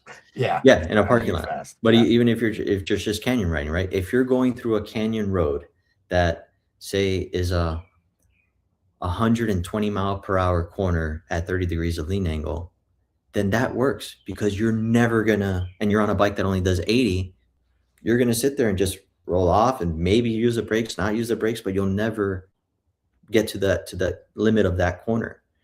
But you start to go into a 90-degree corner, then yeah, you better use your brakes, or you're gonna overslow to where Now to add lean angle, you're gonna have to match it with some throttle. Like Yeah. it's just as it's just an issue.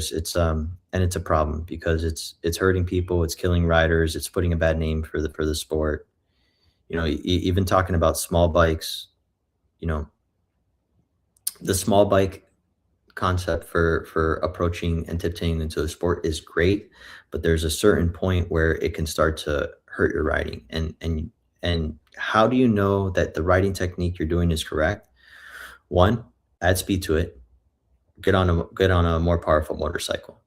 The more power you have, the more precision and respect you need to have, right? You cannot go lean into a corner and add throttle like you can on a R3 compared to an R1, You know, right? 100%.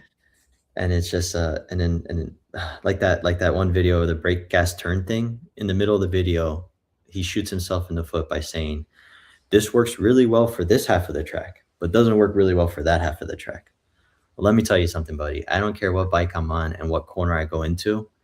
I'm going to focus on the technique that works for every corner entry, any corner, anything, any bike, any whatever. And that's going to slow it down. Ideally, use my brakes to the slowest point. Maintain neutral throttle. Accelerate when the corner opens up. Never go faster into something that I can't see. Like just simple, fundamental, organic ways to respect and approach a motorcycle. You know, yeah.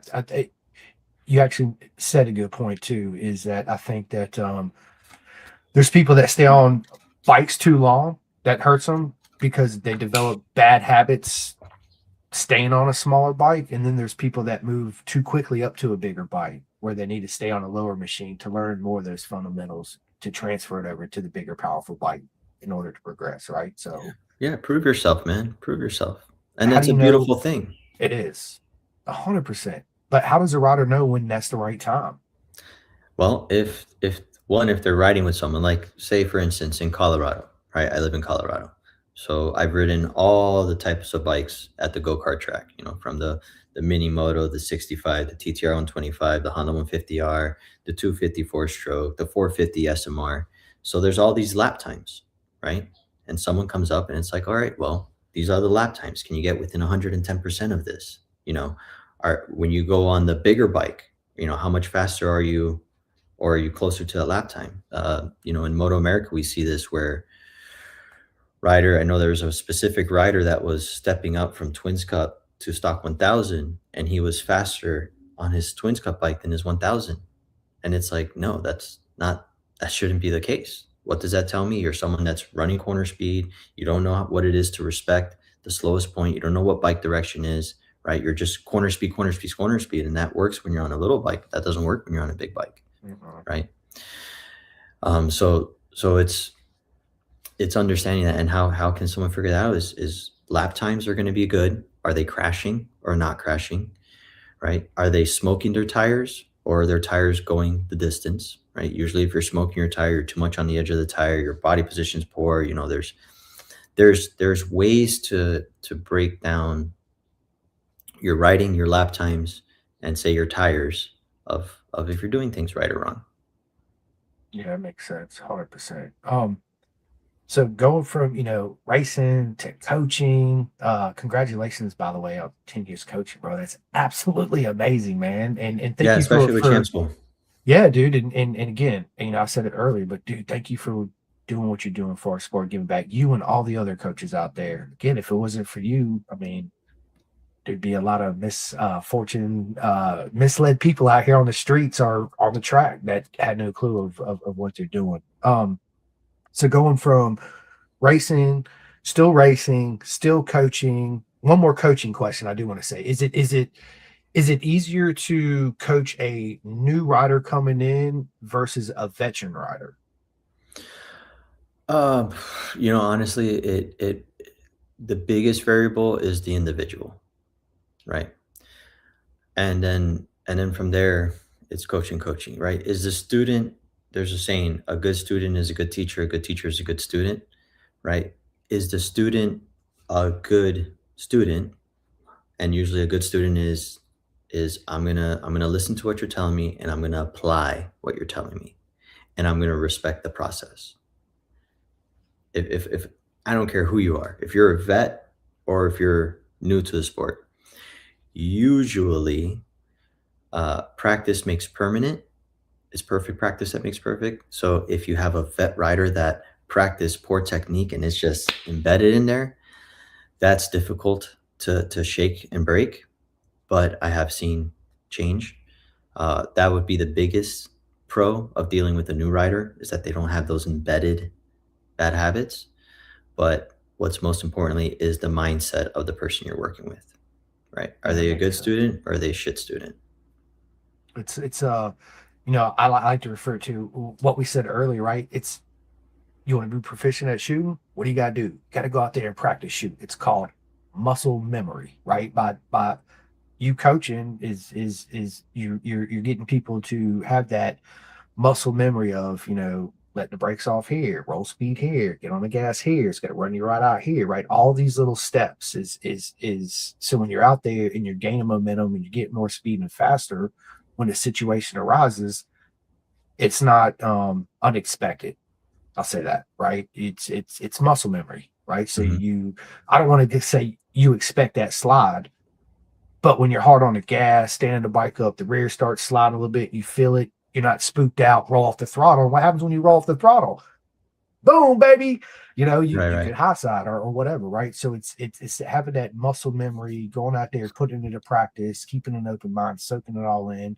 Even on the street, like when I go out and ride on the street, I tend to practice on one thing. I'm like, okay, today I'm gonna go out here and I'm just gonna practice on throttle. Or I'm gonna practice on my braking. I'm gonna practice on looking through when I'm going through the corners or target fixate. I mean, I'm big on brain fart. When I'm sitting here looking at you, I see everything else around me, right? Um, so when Like you're riding, right, peripheral peripheral, awareness. yeah, so it's big. So I'll sit there and I'll stare at the TV. I'll watch a race, but I'll see my wife walk by. I'll see my dog over here in the corner doing this. And I practice that. So when I'm out here riding or I'm out there on the track, I'm aware, I'm more of self-aware of what's happening around me, but still staying focused on what I'm doing, if that makes sense, right? Yeah, Um, got to be aware of your surroundings, even if you're out there on the track, right? Because it's up to you always. to make that pass, right? Yeah. Yeah, that's why I thought it was funny when you said earlier about like, "Oh, that guy made me crash." You know? The guy made me crash. Yeah, yeah. Yeah, Yeah, the it's only hilarious. times someone, that's fair to argue that someone made you crash is when you get taken out, Facts or before someone the puts you in a impact. variable where it's like, if you do option A, it's gonna hurt someone, so option B is I'm gonna crash. Yeah, So, yeah, 100%. So, going from I lived in Colorado, by the way, seventh and eighth grade. I lived in Littleton. Man, I miss Colorado, bro. Littleton, yeah. Yeah, Yeah, South Denver. my brother, little brother's 8 years younger than me. He lives in oh my god, he just moved Fort Collins, I want to Yep. say. Yep, Fort that's about an Collins? hour north of Denver. Yep. Yeah, yeah. I'm pretty sure they just bought a new house in Fort Collins. So yeah, man, I miss Colorado, dude. It was so beautiful. I remember in the summertime, I could look up in Littleton because we were kind of in this little bowl, and I could look up at the mountains and there's snow caps all over the mountains, but I'm down here in a t-shirt and shorts. And then when the winter time comes, I'm literally snowboarding to the fucking bus stop because the snow's 30 feet deep, right? But I miss that, man. I miss the people. I miss Colorado is one of the most beautiful states I've ever had the honor to live in and see, right? Sure is. Absolutely such a gorgeous place. So moving on to this whole touring thing, I think it's absolutely amazing. You get to do that, man. How did all that come about? Yeah, well, I've always had an interest and passion to share an experience and opportunity with people. So when I did Baja for the first time, that was over 10 years ago. Um, that was the first time I was exposed to a true tour experience, where it's a group of buddies and we're all riding motorcycles and we were going from Ensenada to La Paz and it was the OG Baja Peninsula run, 1,250 miles over 6 days, about 250 miles a day, 200 miles a day, off road, not just whistling Dixie on the highway. Yeah, which is a big deal, right? Yeah. Yep, yep. And yeah, no, it was cool. But then having an opportunity with Thailand Moto Tours that started about 4 years ago, where I was building a relationship with Brandon Cretu, which I'm sure you know Cretu, I hear Yep. you. And yeah, he Kritu, he him and I started talking, and he was like, "Hey man, you should come to Thailand and ride dirt bikes with me over there." And I'm like, "Well, you should come to Baja with me." And that's how that started. He came to Baja, I went to Thailand, and then kind of a similar situation like what happened with Champ School, where just having an opportunity where I exposed myself into a personal bubble, which was Brandon and Brian, their personal bubble is TMT, that's their baby. And they I feel very fortunate that they were open to giving me an opportunity that I didn't even necessarily ask for. They're just like, hey, I think this could be a good fit. And here we are, 4 seasons later, and now the tour is growing, and now we're doing overlapping tours on road and off road. December, January, which is a nice time, to each his own, but I'm more of a fair weathered individual. My Latin blood's a little thin. So, but yeah, no, it's beautiful. It's a beautiful country, beautiful people, awesome experience, and it's more than just riding motorcycles in a different country. It's truly a life experience, and the tool is the motorcycle, and you have fun along the way because the roads are epic. 100%, man. And it's a journey too. It's talking about tools in the toolbox. That's something I tell my buddies too. Use the tools that are in your box to help you. Hmm. Right. As far as motorcycle goes, we have. I'm not talking about a wrench. I'm talking about tools in the box, meaning that use your motorcycle. Your motorcycle is just a tool. That's all it is. It's a tool that gives you the Hmm. most happiness you ever had in your life. Well, for some of us anyway. I know for me and you for sure. Use it. Use it the way it's supposed to be using, right? Don't use it in a way that it's not supposed to be using. You know what I mean? Hmm. Um, yeah, I love it, dude. I always wanted to go on one of those tours. Maybe I'll make that happen. I'd love to go out there and tour Thailand with you one year. It'd be freaking amazing. Make it happen. I will. I will. 110% I will. My dad, so my dad, he likes to, him and my cousin Mark went from here to California. They had 1200 GS Adventures, but they sold them. But they're big into that. And he was talking about going out to Thailand because my cousin Mark, my uncle Mark, always called my cousin for some reason. He bought a little Honda, man, I forget what that is. I think it's a little 150cc kind of moped looking thing. And he gets around on all the time. Man, I want to go out there. I want to ride. That's what I tell him. I want to come out there. I want to ride, and I want to see some real elephants. Like I want to see an elephant for real. I think absolutely amazing creatures, right? Just being out They there, and, are. and They are you know, beautiful. it's something to see something on TV, Michael. Like me and you, we watch Coda, right? Circus of America. But when you're actually there at the track, it's completely different than watching it on TV, right? Same thing is, we go down here and I have a city corner down here. They're they're actually from Thai. They have great Thai food, but it's not the same as being out there in Thailand and getting the street Thai food, right? Right, It's right. completely different. The experience, the smells, the culture, the people, it's completely different. And I want to experience that. It's just like my bucket list. What's one thing on your bucket list, bro, you want to do? Oof. Do you have any bucket list items? In the racing world, there's Anything in life, racing and in life. What is your two main things you have on your bucket list that you want to do? well, in racing, it's going to be the TT, the Isle of Man. That's one, and then the other one is the Baja 1000 Ironman. Those are two things as far as like I wants to accomplish. And I then love it. give back. I is I love a compound where there's a training facility, dirt road course, go-kart track, where people can come and train and ride in a patch of pavement where we could do training drills and mini motos and stuff like that. But a facility that is truly for the motorcycle community. Come and ride, come and train, and this is the place to send it. I So love so it, those man.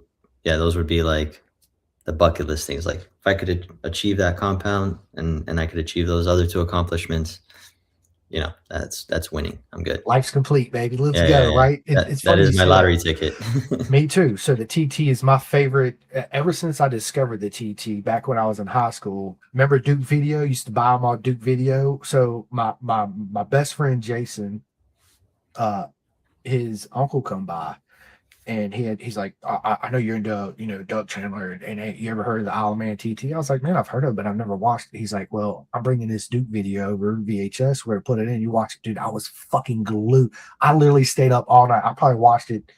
I don't know, however long it was, 4 hours, the whole VHS tape, right, for the practice week and the race week.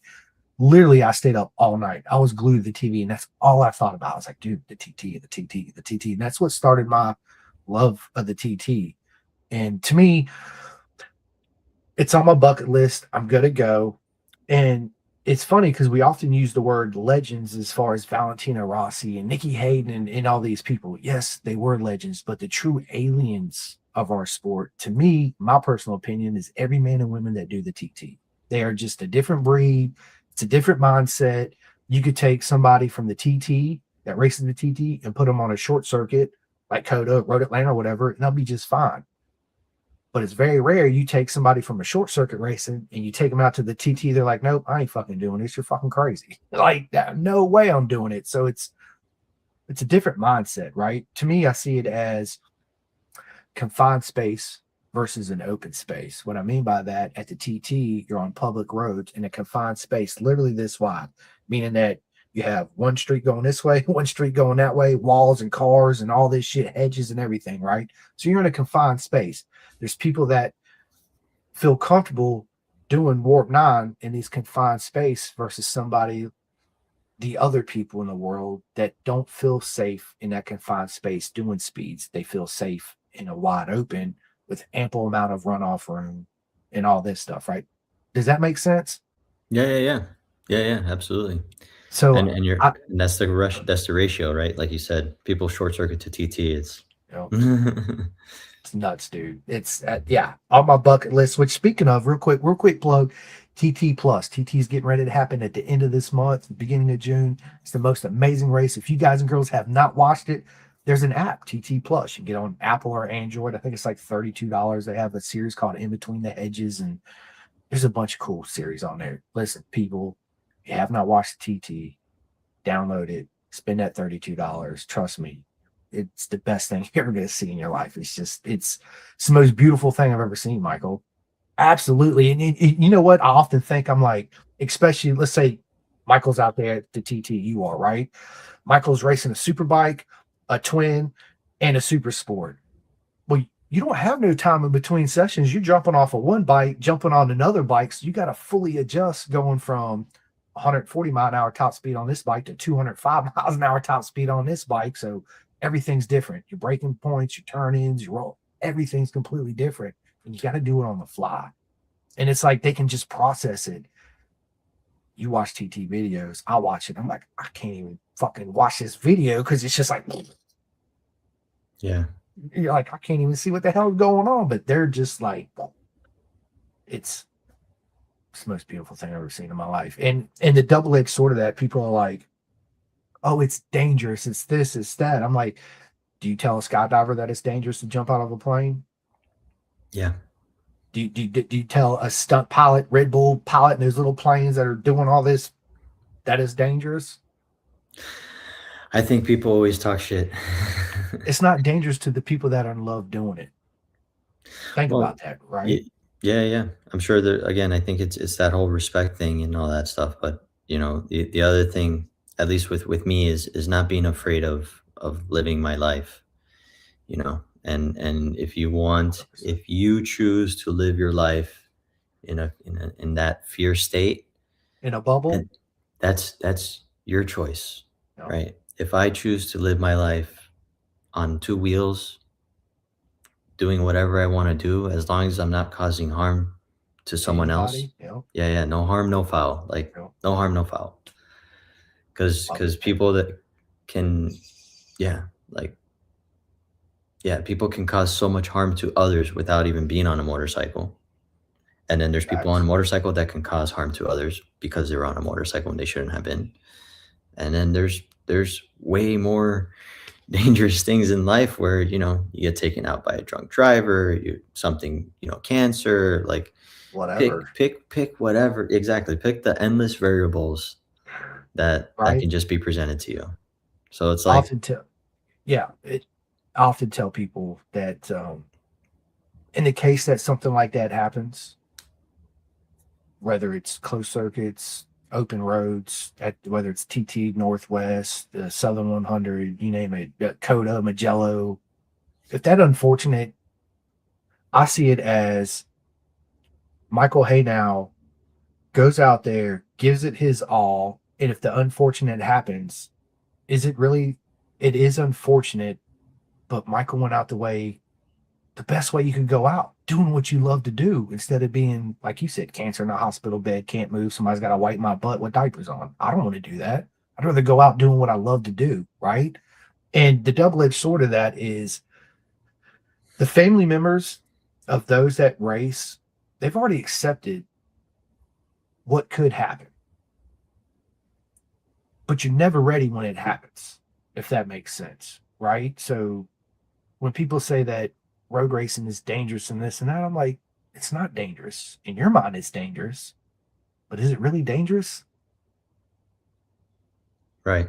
Right? Um, Like, yeah, no, we like to think it's risky. It's risky. you, gambling's risky, right? Right, right. Like, Yeah, yeah. And how do you mitigate that risk is respecting it and approaching it correctly. yeah, absolutely. Absolutely. Michael, listen to word. Hour and 36 minutes into this podcast, bro. This has been an absolutely amazing time. I want to sit down back with you again. Let's definitely sit down and do a part two of this. Um, Copy that.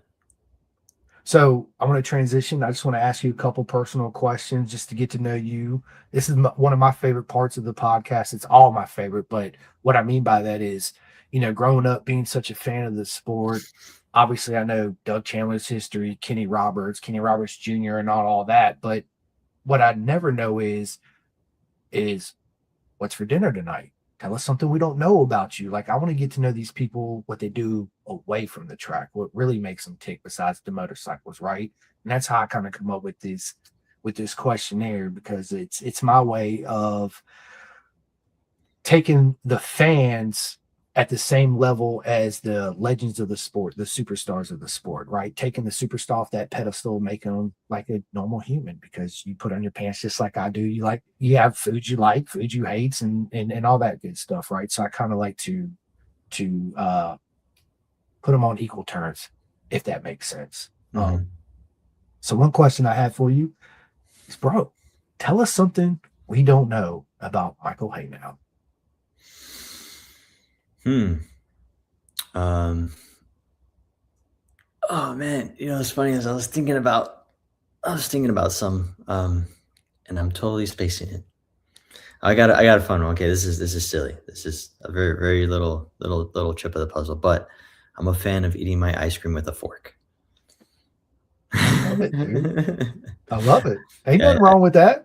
I think a lot of people spoon their ice cream. It's like the tradition. I highly recommend you try forking it. Forking I'm it's gonna way do it. better. When Yeah, it's hard, the pick, it works better than the spoon.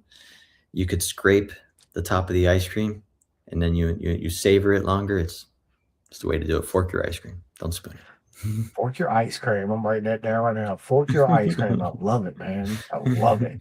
Fork the ice cream. Are you a coffee drinker? Yeah, not too much. I'm selective. If I need it, I'll use it, but I try not to make it the morning routine ritual. I'd rather wake up with water and, ideally I think fresh lemon and or lime in some water Yeah. yeah. Unless I need the caffeine, then I'm a big water drinker. I got ADHD, so I when I was little, they wanted to put me on Ritalin. My parents were like, absolutely not. So growing up, I got ice cream and cake, and I did get soda, but they cut out a lot of that shit in my life growing up, right? So you won't never catch me drinking a soda. I might take 3 sips of a soda a year, right? Um, so I'm a big advocate on water. Drink it all the time, and I like it when you said the lemon, because I'm an advocate. habitual lemon in my water. I carry lemons to work just to put it in my water at work, right? It's just different. It adds that, I don't know. It's just good, man. If you haven't tried it, people, what are you doing? Do lime Yeah. and lemon in water. It's good. It's good. Water's good for you, people. Not the soda. Mhm.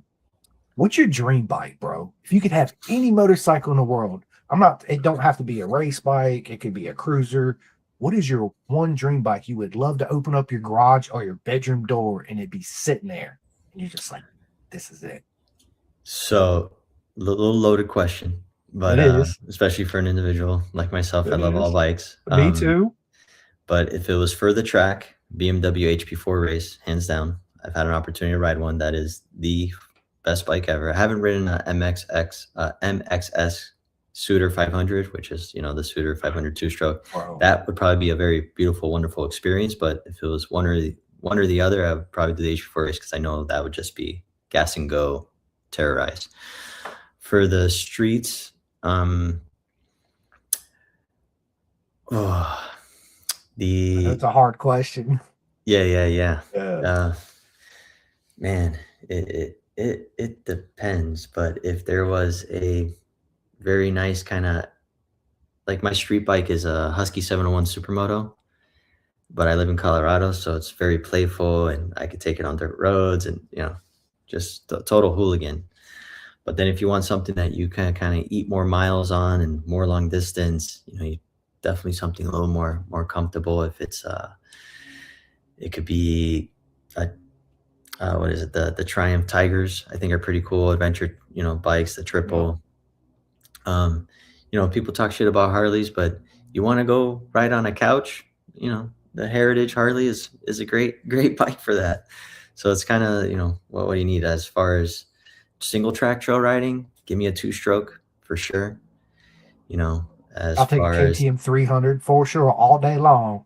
yeah, Yep. yep, and then if you're gonna go tear up the deserts of Baja, give me a big four stroke. If it's a single 500, 450, so it's just all that. But if there was like that one like bike, HP4 race, hands Love down, it, that man. bike is yeah. It's beautiful. I haven't had the opportunity to ride one. For me, again, it's a loaded question. So when I ask these questions, I change my mind from time to time. But dude, if I could just have one bike that's so unique to have in my living room just to ride, maybe do a couple track days on, dude, it would be that Crichton CR700. Have you seen that thing? Mm-mm. Bro, when we get off here, go to YouTube, Crichton, Crition, CR700. It has a little Mazda rotary engine in it. So it's a Oh, rotary cool. driven. Yeah, Bro, yeah. it is insane. They have a video of Guy Martin racing it, and he comes back. It's hard to understand Guy Martin anyway, right? So he's like, with this He's a big trip. smile on his face. Dude, he's absolutely amazing. When I went to the UK, I went by his little business he has, but he wasn't next. That was on a bucket list. Got to meet Guy Martin, right? That's still on my bucket list. So, yeah, that He Crichton came to 700. he came Go to ahead. Pikes Peak Yeah, he did. in On that, 20. he had Yeah, a it was a turbo. year I had a mechanical, so it was 2014. Yeah, it was on a GSXR 1100 turbo, I think it was. Correct, And punched out to a 1300. Yeah, he bro, did all the dude, weldings. I remember seeing it in tech inspection number 8, the AMA number plate. I got to talk to him about it. It was super cool. And then had an opportunity when we were practicing the upper section. He took off, and I was like, oh, I bet I could catch him before the finish line. So I jumped to the front, and I skipped everyone. I didn't care. I wanted an opportunity to do that. And I remember it was right at the rock garden coming up to the top. Boom, I saw him, and boom, and I buzzed him, and we came up to the top, and and I was there. I finished my run, and he comes up and he points at me. He's like, I'm like, okay, check. Yeah, I love it. guy's a trip. He's a character for sure, but everyone knows that. Yeah, yeah, I will meet him one day. Him and McGinnis. I didn't meet McGinnis. I met pretty much everybody else out there. Jamie Whitman. I mean, you name it, Shaky Byrne, Ryan Vickers, all of them. But yeah, Guy was always one of my favorites. It was just his demeanor and the way he talks and the way he approaches it. He's like, man, fuck the fame, fuck the fortune. I don't give a shit about. I just want to go fast and win races, right? And I love that. Where you see some people, they're more about, yeah, it's okay, I can win, but I'm more of the look at me and blah blah blah blah. Anyway, Guy's a freaking legend, dude, for sure. Remember the Pikes Peak? Matter of fact, he talked about it in his book. Highly recommend. Which is my next question. I listen to a shit ton of audiobooks. Matter of fact, the last audiobook I just got done listening to, Michael, is called The Art of Racing in the Rain, which is also a movie. It's a great movie. Haven't seen it. Highly recommend it. So basically, this book is about a race car driver that gets this little puppy, and the whole story is told through the dog's eyes. Absolutely amazing, right? His wife ends up dying, and they have a kid. And it's just like this whole emotion roller coaster. It's highly recommended. Okay. Guy Martin books, got every Guy Martin book he's ever published on audiobook. Listen to every single one of them. Matter of fact, Cool. if there's any racer out there that's got audiobooks, this guy's got them and listen to them because it's motorcycles is my thing, right?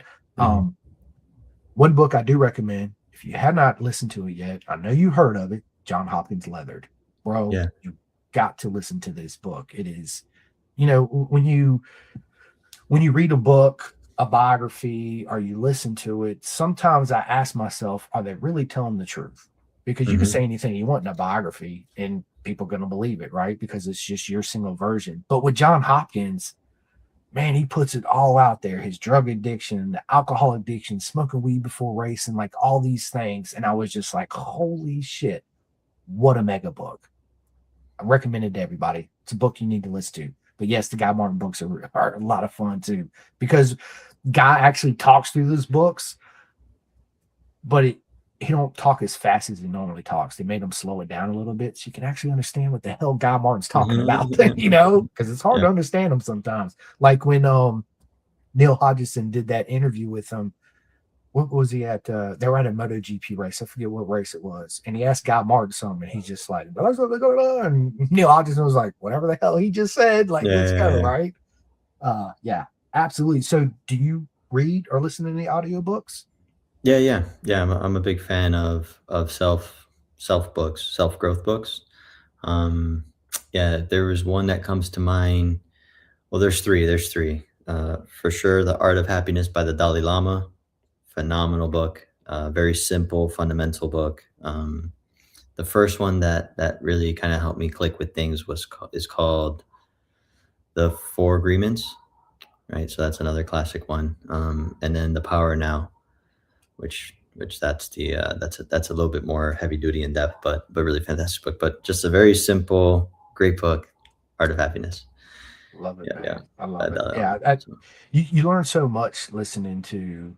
You might not think you're into whatever the art of war or whatever book it is, and you start to listen to it, and you're like, man, I learned so much from this book, and it makes me view the world kind of in a different way. One book a buddy of mine recommended to me the other day is called The Infinite Game by Simon Sneak.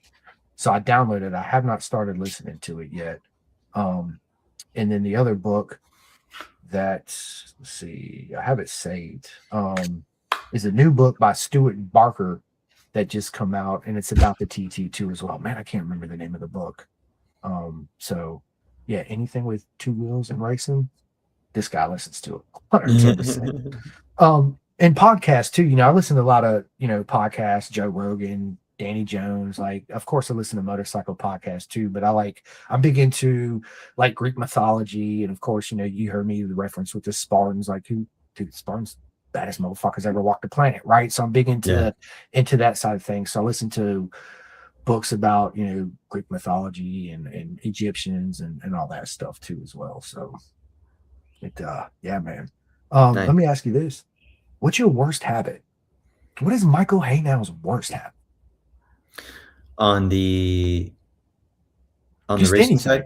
Dude, anything in life, right? Like me, sometimes, like I procrastinate with certain things, like doing my laundry, bro. I can't stand it. Like, yeah, I'm married, but I do my own laundry because I don't. My wife does everything, and I wash everything in cold. And a lot of my motorcycle shit, I hang dry. I don't like to dry it at all, so I do my own, but I let it just compile and compile and compile. And the next thing I know, I got 2 days where I ain't doing shit. but laundry, right? So that's my procrastination kicks in on that instead of just tackling it and knocking it out.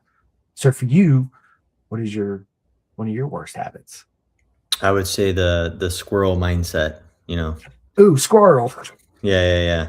Yeah, Love it. yeah. Yeah, 'cause that can definitely distract me from if it's scheduling, if it's time management, if it's, priorities or whatever, the squirrel mindset, can get the best of me. So just focusing on that more.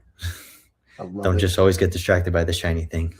Right. It's hard sometimes too, man. I do it too, man. It's definitely hard. Do you have any tattoos? Just the ones the doctors gave me.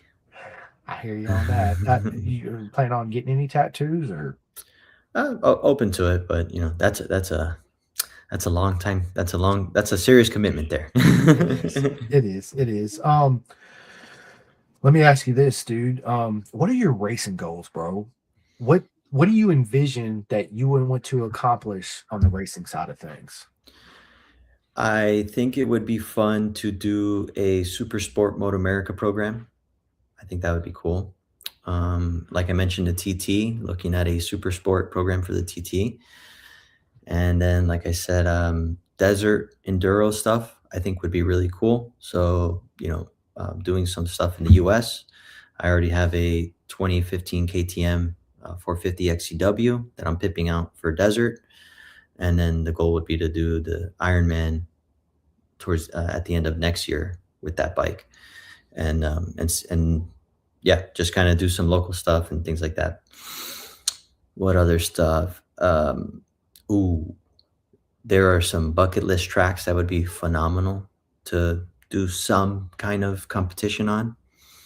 Like for instance, this year World Endurance is going to Suzuka. The last time they're at Suzuka is 2017.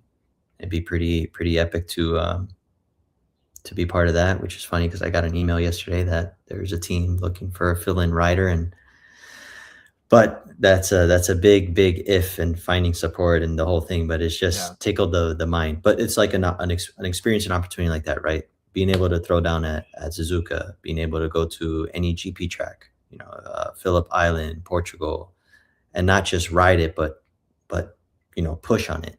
Yep. And when you go to those kind of tracks, man, if you know how to ride the motorcycle, you know how to respect it. Your ass better be on a 1000. 100%. If you can't ride that bike or respect that bike, then go play with something else. Right. Stay at But the yeah, car no. tracks. Yeah, Yeah, stay at the car tracks. So, yeah. with all that being said, what is the one racetrack that you have on your bucket list that you want to ride? I keep hearing, well, man, it's tough to just have one. I know. But it would if it's circuits, it would be between Portugal and Suzuka. Yeah, Suzuka has always been one of my favorites. I remember playing the shit out that game on the PlayStation back in the Yeah, day. tourist trophy. Yeah, Tourist, dude. So I still have that PS game, Tourist Trophy. Never got Yeah, rid me of it. too. Still have it. Yeah. Love it, dude. I ride 5, ride 4, all the rides, dude. I remember because playing Gran Turismo, I always said, dude, how badass would this be if somebody created a motorcycle game just like Gran Turismo? Yeah, Hence, and boom, there it Tourist goes. Trophy comes out. I was like, let's go. There goes my next month at least being in front of the TV, just doing it up, right? Yeah. Yeah. Absolutely. Let me ask you this. Me and you're going out to dinner. We end up at a karaoke bar. What is our go-to karaoke song we're singing, Michael? Not to be biased, but it's probably going to be Smash Mouth All Stars. Love it. I love it.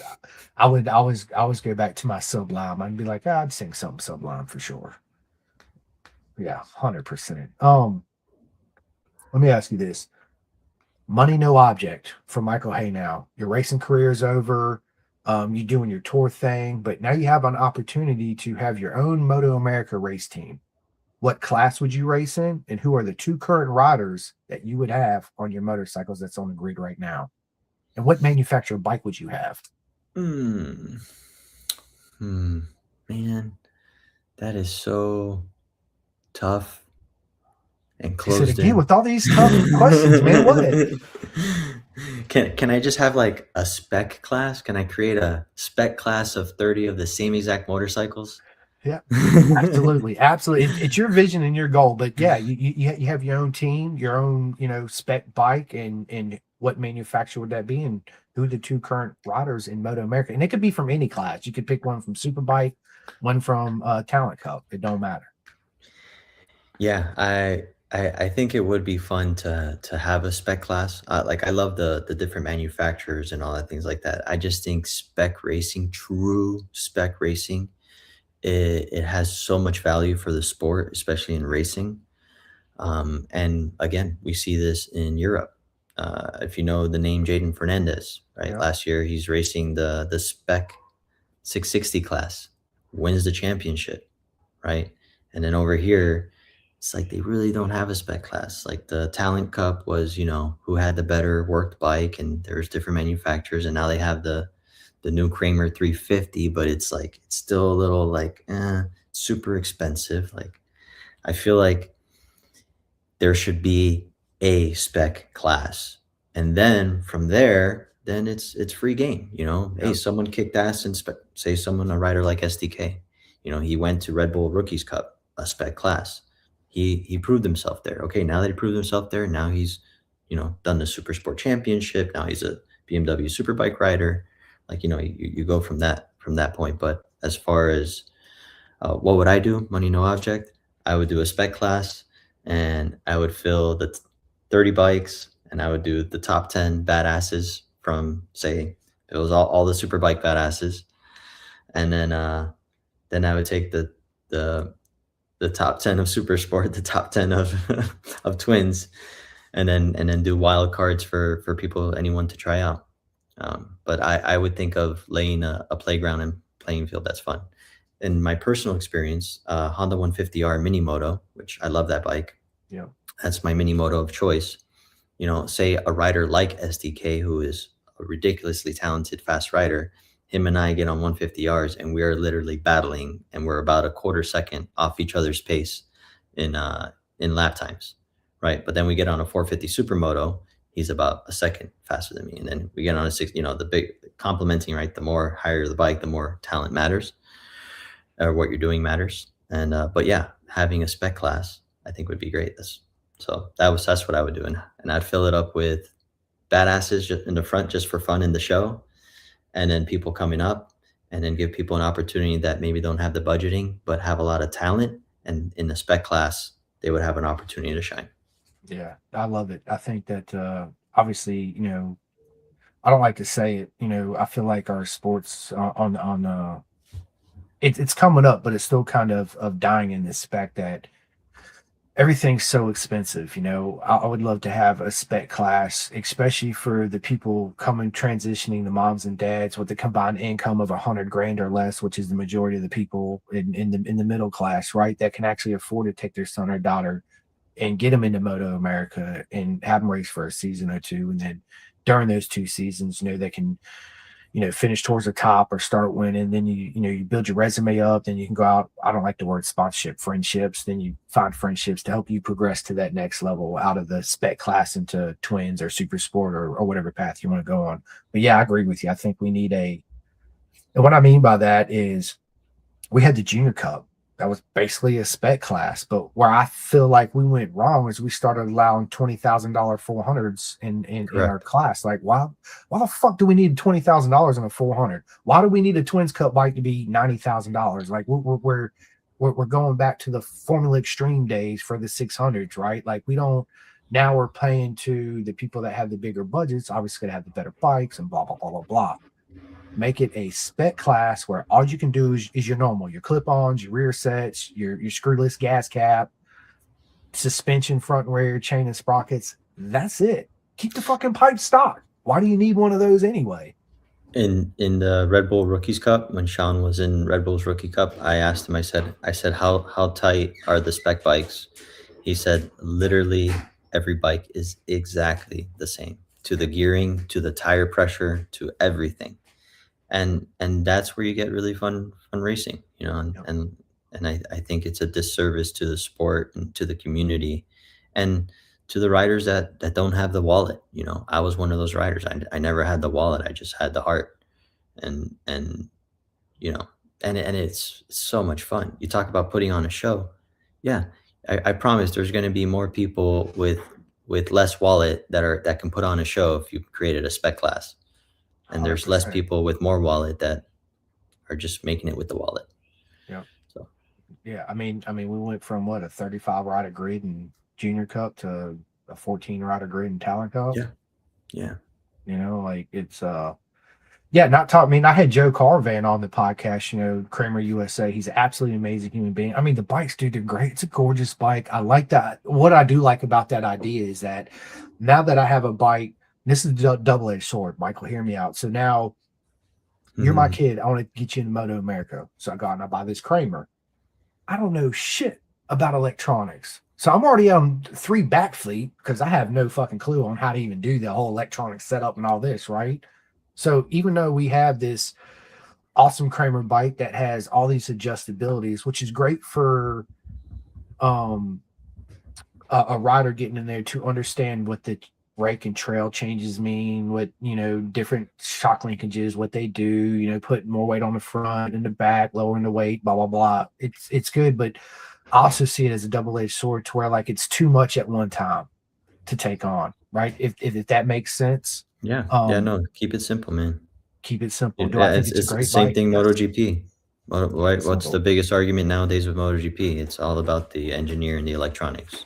It's not about the bike and the rider. No, That's like Casey Stoner's biggest thing. Like you no. shouldn't have the amount of aero that they have. They shouldn't be who has the better electronics package. They shouldn't. Nah, dude. It's that's the beauty of motorcycling, that it should be analog, a ridiculous machine because they are ridiculous. If you were just to build a purely analog mechanical monster, and then you throw an absolute monster of a pilot on top of it, and then you put 20 of those on the grid together, and may the showdown begin, and may the best man machine, conquer and team. 100%. Like I got an it's idea. too No, you're right. I got an idea. I don't like the fact that we got the arrows and the rod heights. You come out the corner and hit the thing and it low. Man, forget all that, right? This is what I say. Let's go back to 2002 when we went away from the 502 strokes. Very first Honda V5, barely any electronics on it, 205 horsepower, whatever it is. Let's bring all those back and put the current riders on those machines now with the new tires. Get rid of all the arrow, get rid of all the rod heights, get rid of all that shit, all this. I get it. You got to have, some type of anti-wheelie if you get, in fourth gear, the front come. But dude, I miss the old school days of the rider riding that rear brake and pulling herself up on the front and pushing down with their legs and their arms, trying to keep it down and yeah. fighting with the bike, coming out the corner with the back tire just smoking. And like Marco Melandri, right? What was it at Turkey, coming out that left corner, man, just back tire smoking, doing Mhm. this. And it's like, you don't see that shit. You don't see it Mhm. at all anymore because everything's too in line. Too Yeah. much electronics is now. I do agree. I do see. Yes, I am. I do see the plus side of having all these electronic aids for somebody that's maybe had a year on a 600 and then they buy an R1, and it's good that they have these safety of electronics that they can turn all the way on that will keep them somewhat safe on the track, if that Correct. makes sense, right?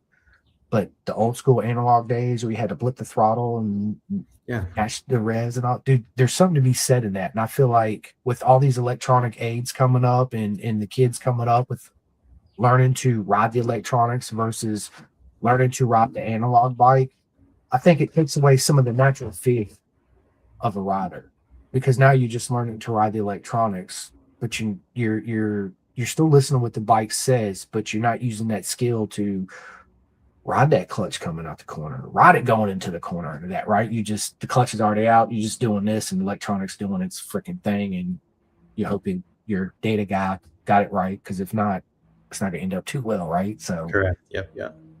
Yeah, I'm with you. Having electronics as a safety net for riders getting to the sport, cool.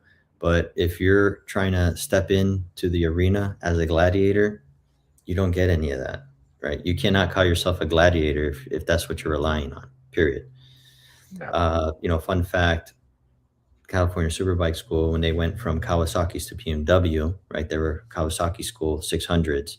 Then they went to the BMW 1000s. The argument was, oh, you can't go to a BMW. It's 1000 cc, 200 horsepower. It's going to be crazy. Dad, Their crash rate dropped 40%. Dad, when does the movie start?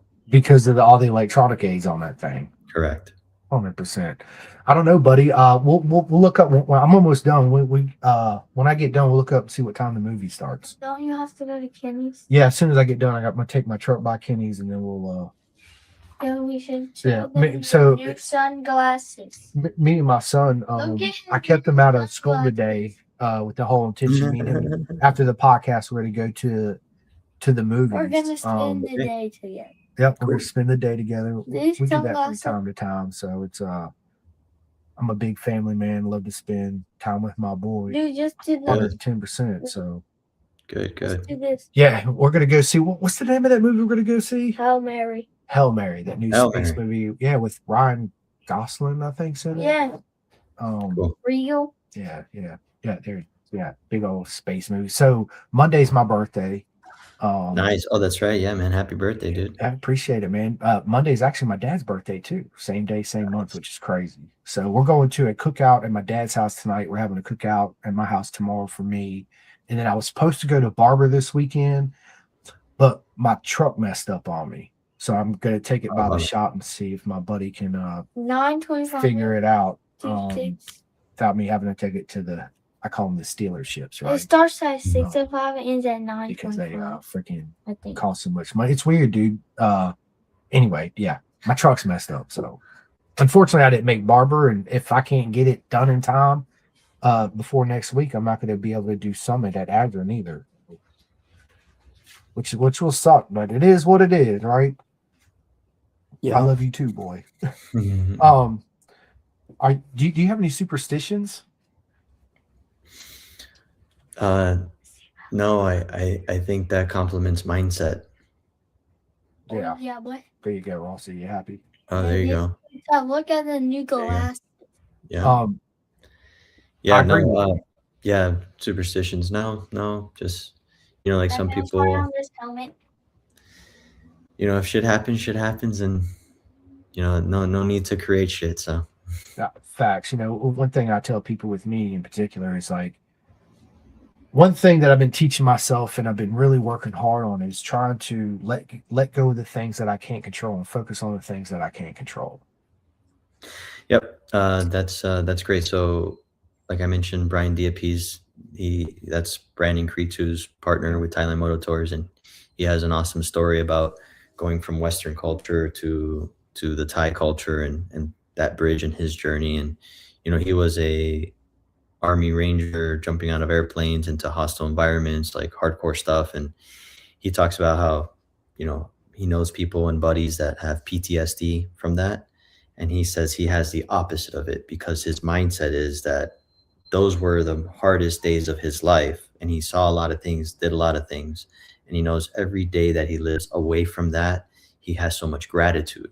And that would be a mindset thing, right? So for him, it's weird that he could be haunted by that, right? I would say that creates a superstition, where his mindset is stays away from that. And he just focuses on gratitude. Which can be a slippery slope, like any kind of addiction.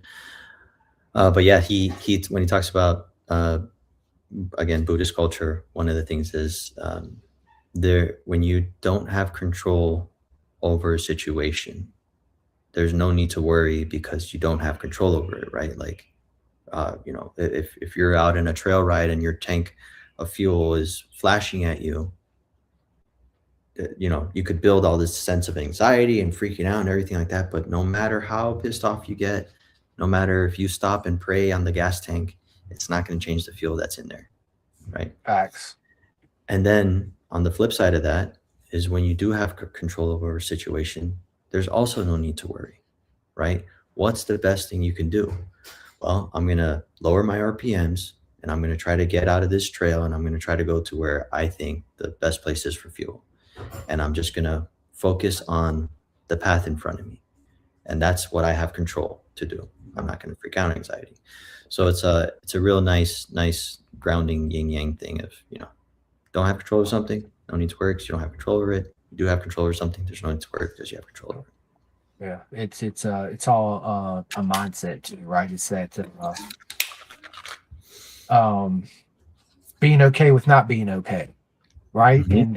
And it's a hard thing to self learn. Something, yeah, that I'll work on all the time. It's made me a happier person too, as well, right? Because I just let it go, and Yeah. If yeah, we can't, you know, I say traveling is some of the best education you could get. And 100%. you go to Thailand and you see these people, or anywhere. You go to any third world country. You go to Africa. I went to Africa, a year ago, and you see what life is in these other places. We're doing such a disservice to humanity if we can't live a happy life. 100%. We got it so good, and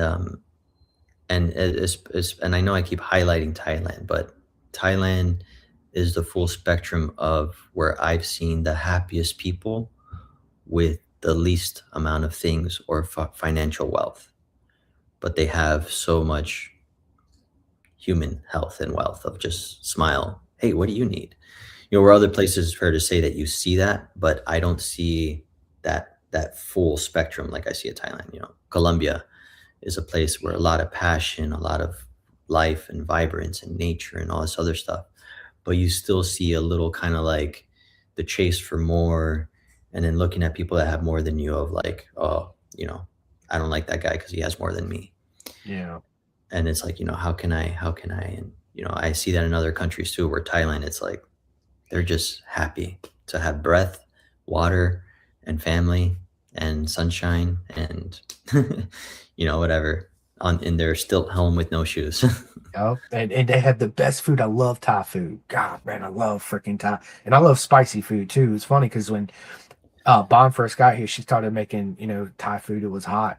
I surpassed her heat level, right? So I'm like, yeah, put more stuff on it. And she's like, oh my God, I can't believe you like it so hot. Yeah. So yeah, Thai food. Absolutely. Well, listen, Michael, hey now, this has been an absolutely proper mega time. I appreciate it. Such an honor to have you on. Just down with me after I end this. We'll schedule our part two.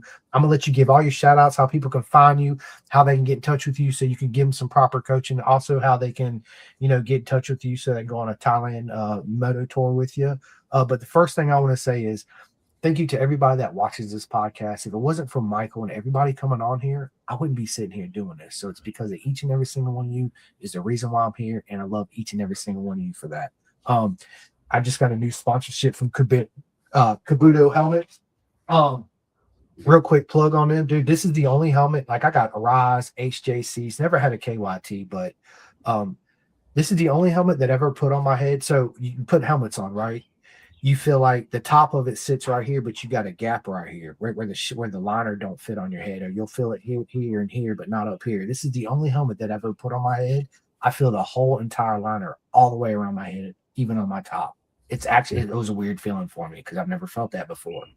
And this helmet right here is the only helmet in the world that has a patent. So much so that the FIM reached out to KYT. I mean, they reached out to them to allow KYT, Arai and all them to use this patent. So the cheek pullout system, the emergency pullout system, right? God forbid I go down, you come up, you got to pull the cheek pad out. Your head's going to move because you got to yank it out of there. On this thing right here, you unzip this, you physically just pull the cheek pad out, and then the whole thing collapses, and you just slip the helmet straight off. Oh, cool. Which is That's nice.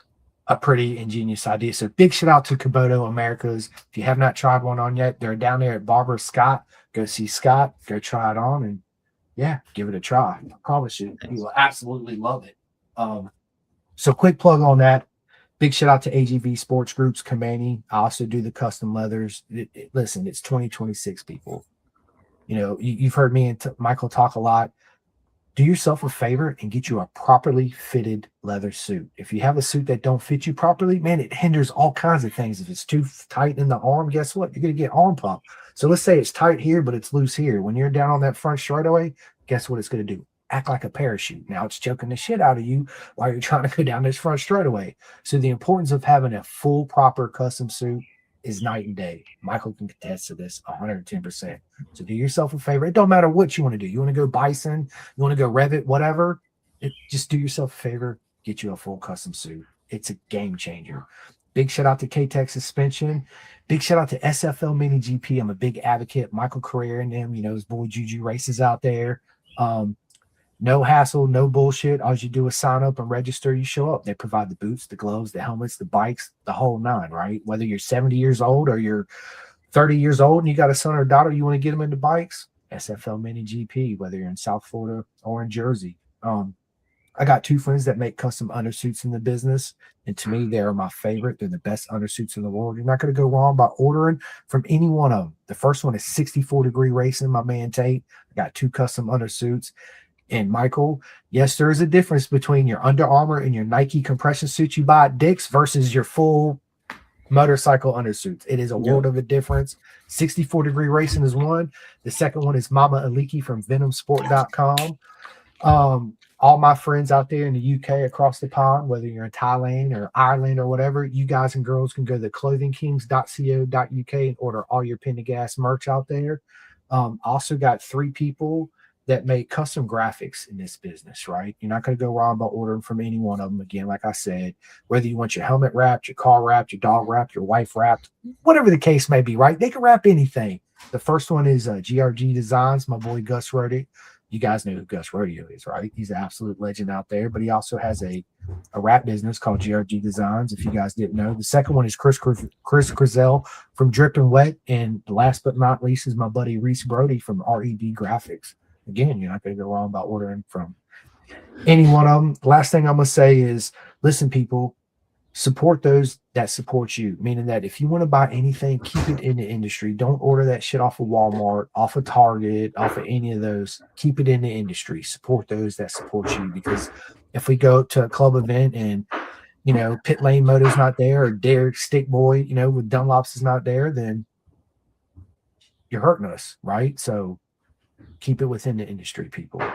It's very big, right? So last but not least for me is big shout out to all the corner marshal workers. I know I said this earlier, man, but if it wasn't for the corner marshal workers and the Road Racing World Fund for all the air fences, Michael wouldn't be coaching. I wouldn't be showing up running my mouth networking, and we wouldn't be having fun, right? So big shout out to all them. That's all I got. Michael, tell everybody where they can find you, give all your shout outs and all that good stuff. Yeah, no, thank you, man. I appreciate you having me online. As far as myself, pretty straightforward. Pretty much anything HeyNow Moto. So HeyNow and then MOTO, HeyNow Moto. If it's on Instagram, if it's on Facebook, if it's whatever it is, website, heynowmoto.com. That's kind of how I'm growing my brand. This is my fun logo. Looks like a smiley face, but it's actually a Japanese character. It's TSU. And it has a pretty deep meaning, but when I saw it when I visited Japan, I was like, hey, it kind of looks like a smiley face. So I took the character and made it into a smiley face, little smirky smiley face. And then getting into supermoto racing, building up my own series in Colorado. It's called HeyNow Moto, Supermoto, Mini Moto, and Moto 3. Moto 3 class is kind of like an ultra lightweight class, so Ninja 400s, 250s, Ovali GP7 of that category. And that's been going good. Had my first round 2 weeks ago, and I'll have my next round in about 4 weeks from now. So yeah, that's pretty exciting. Yep. And again, another way to give back to the community. It was interesting to be up in the timing scoring booth, watching racing and not being out there racing, and knowing that I can be out there, having fun throwing down with the guys in the front. But it's like, just lay a stage for others to grow and throw down. So that's pretty cool. And then as far as touring goes, yep, as you mentioned, Thailand Moto Tours, those guys I'm very fortunate to be with them. The experience is unmatched. Like any touring experience should be like that, TMT all the way for sure. You take that experience and you put it anywhere else around the world, you're going to have a good time. Coaching, Champ School, Yamaha Champion Riding School, we mentioned, very fortunate to be with them, been with them for 10 years.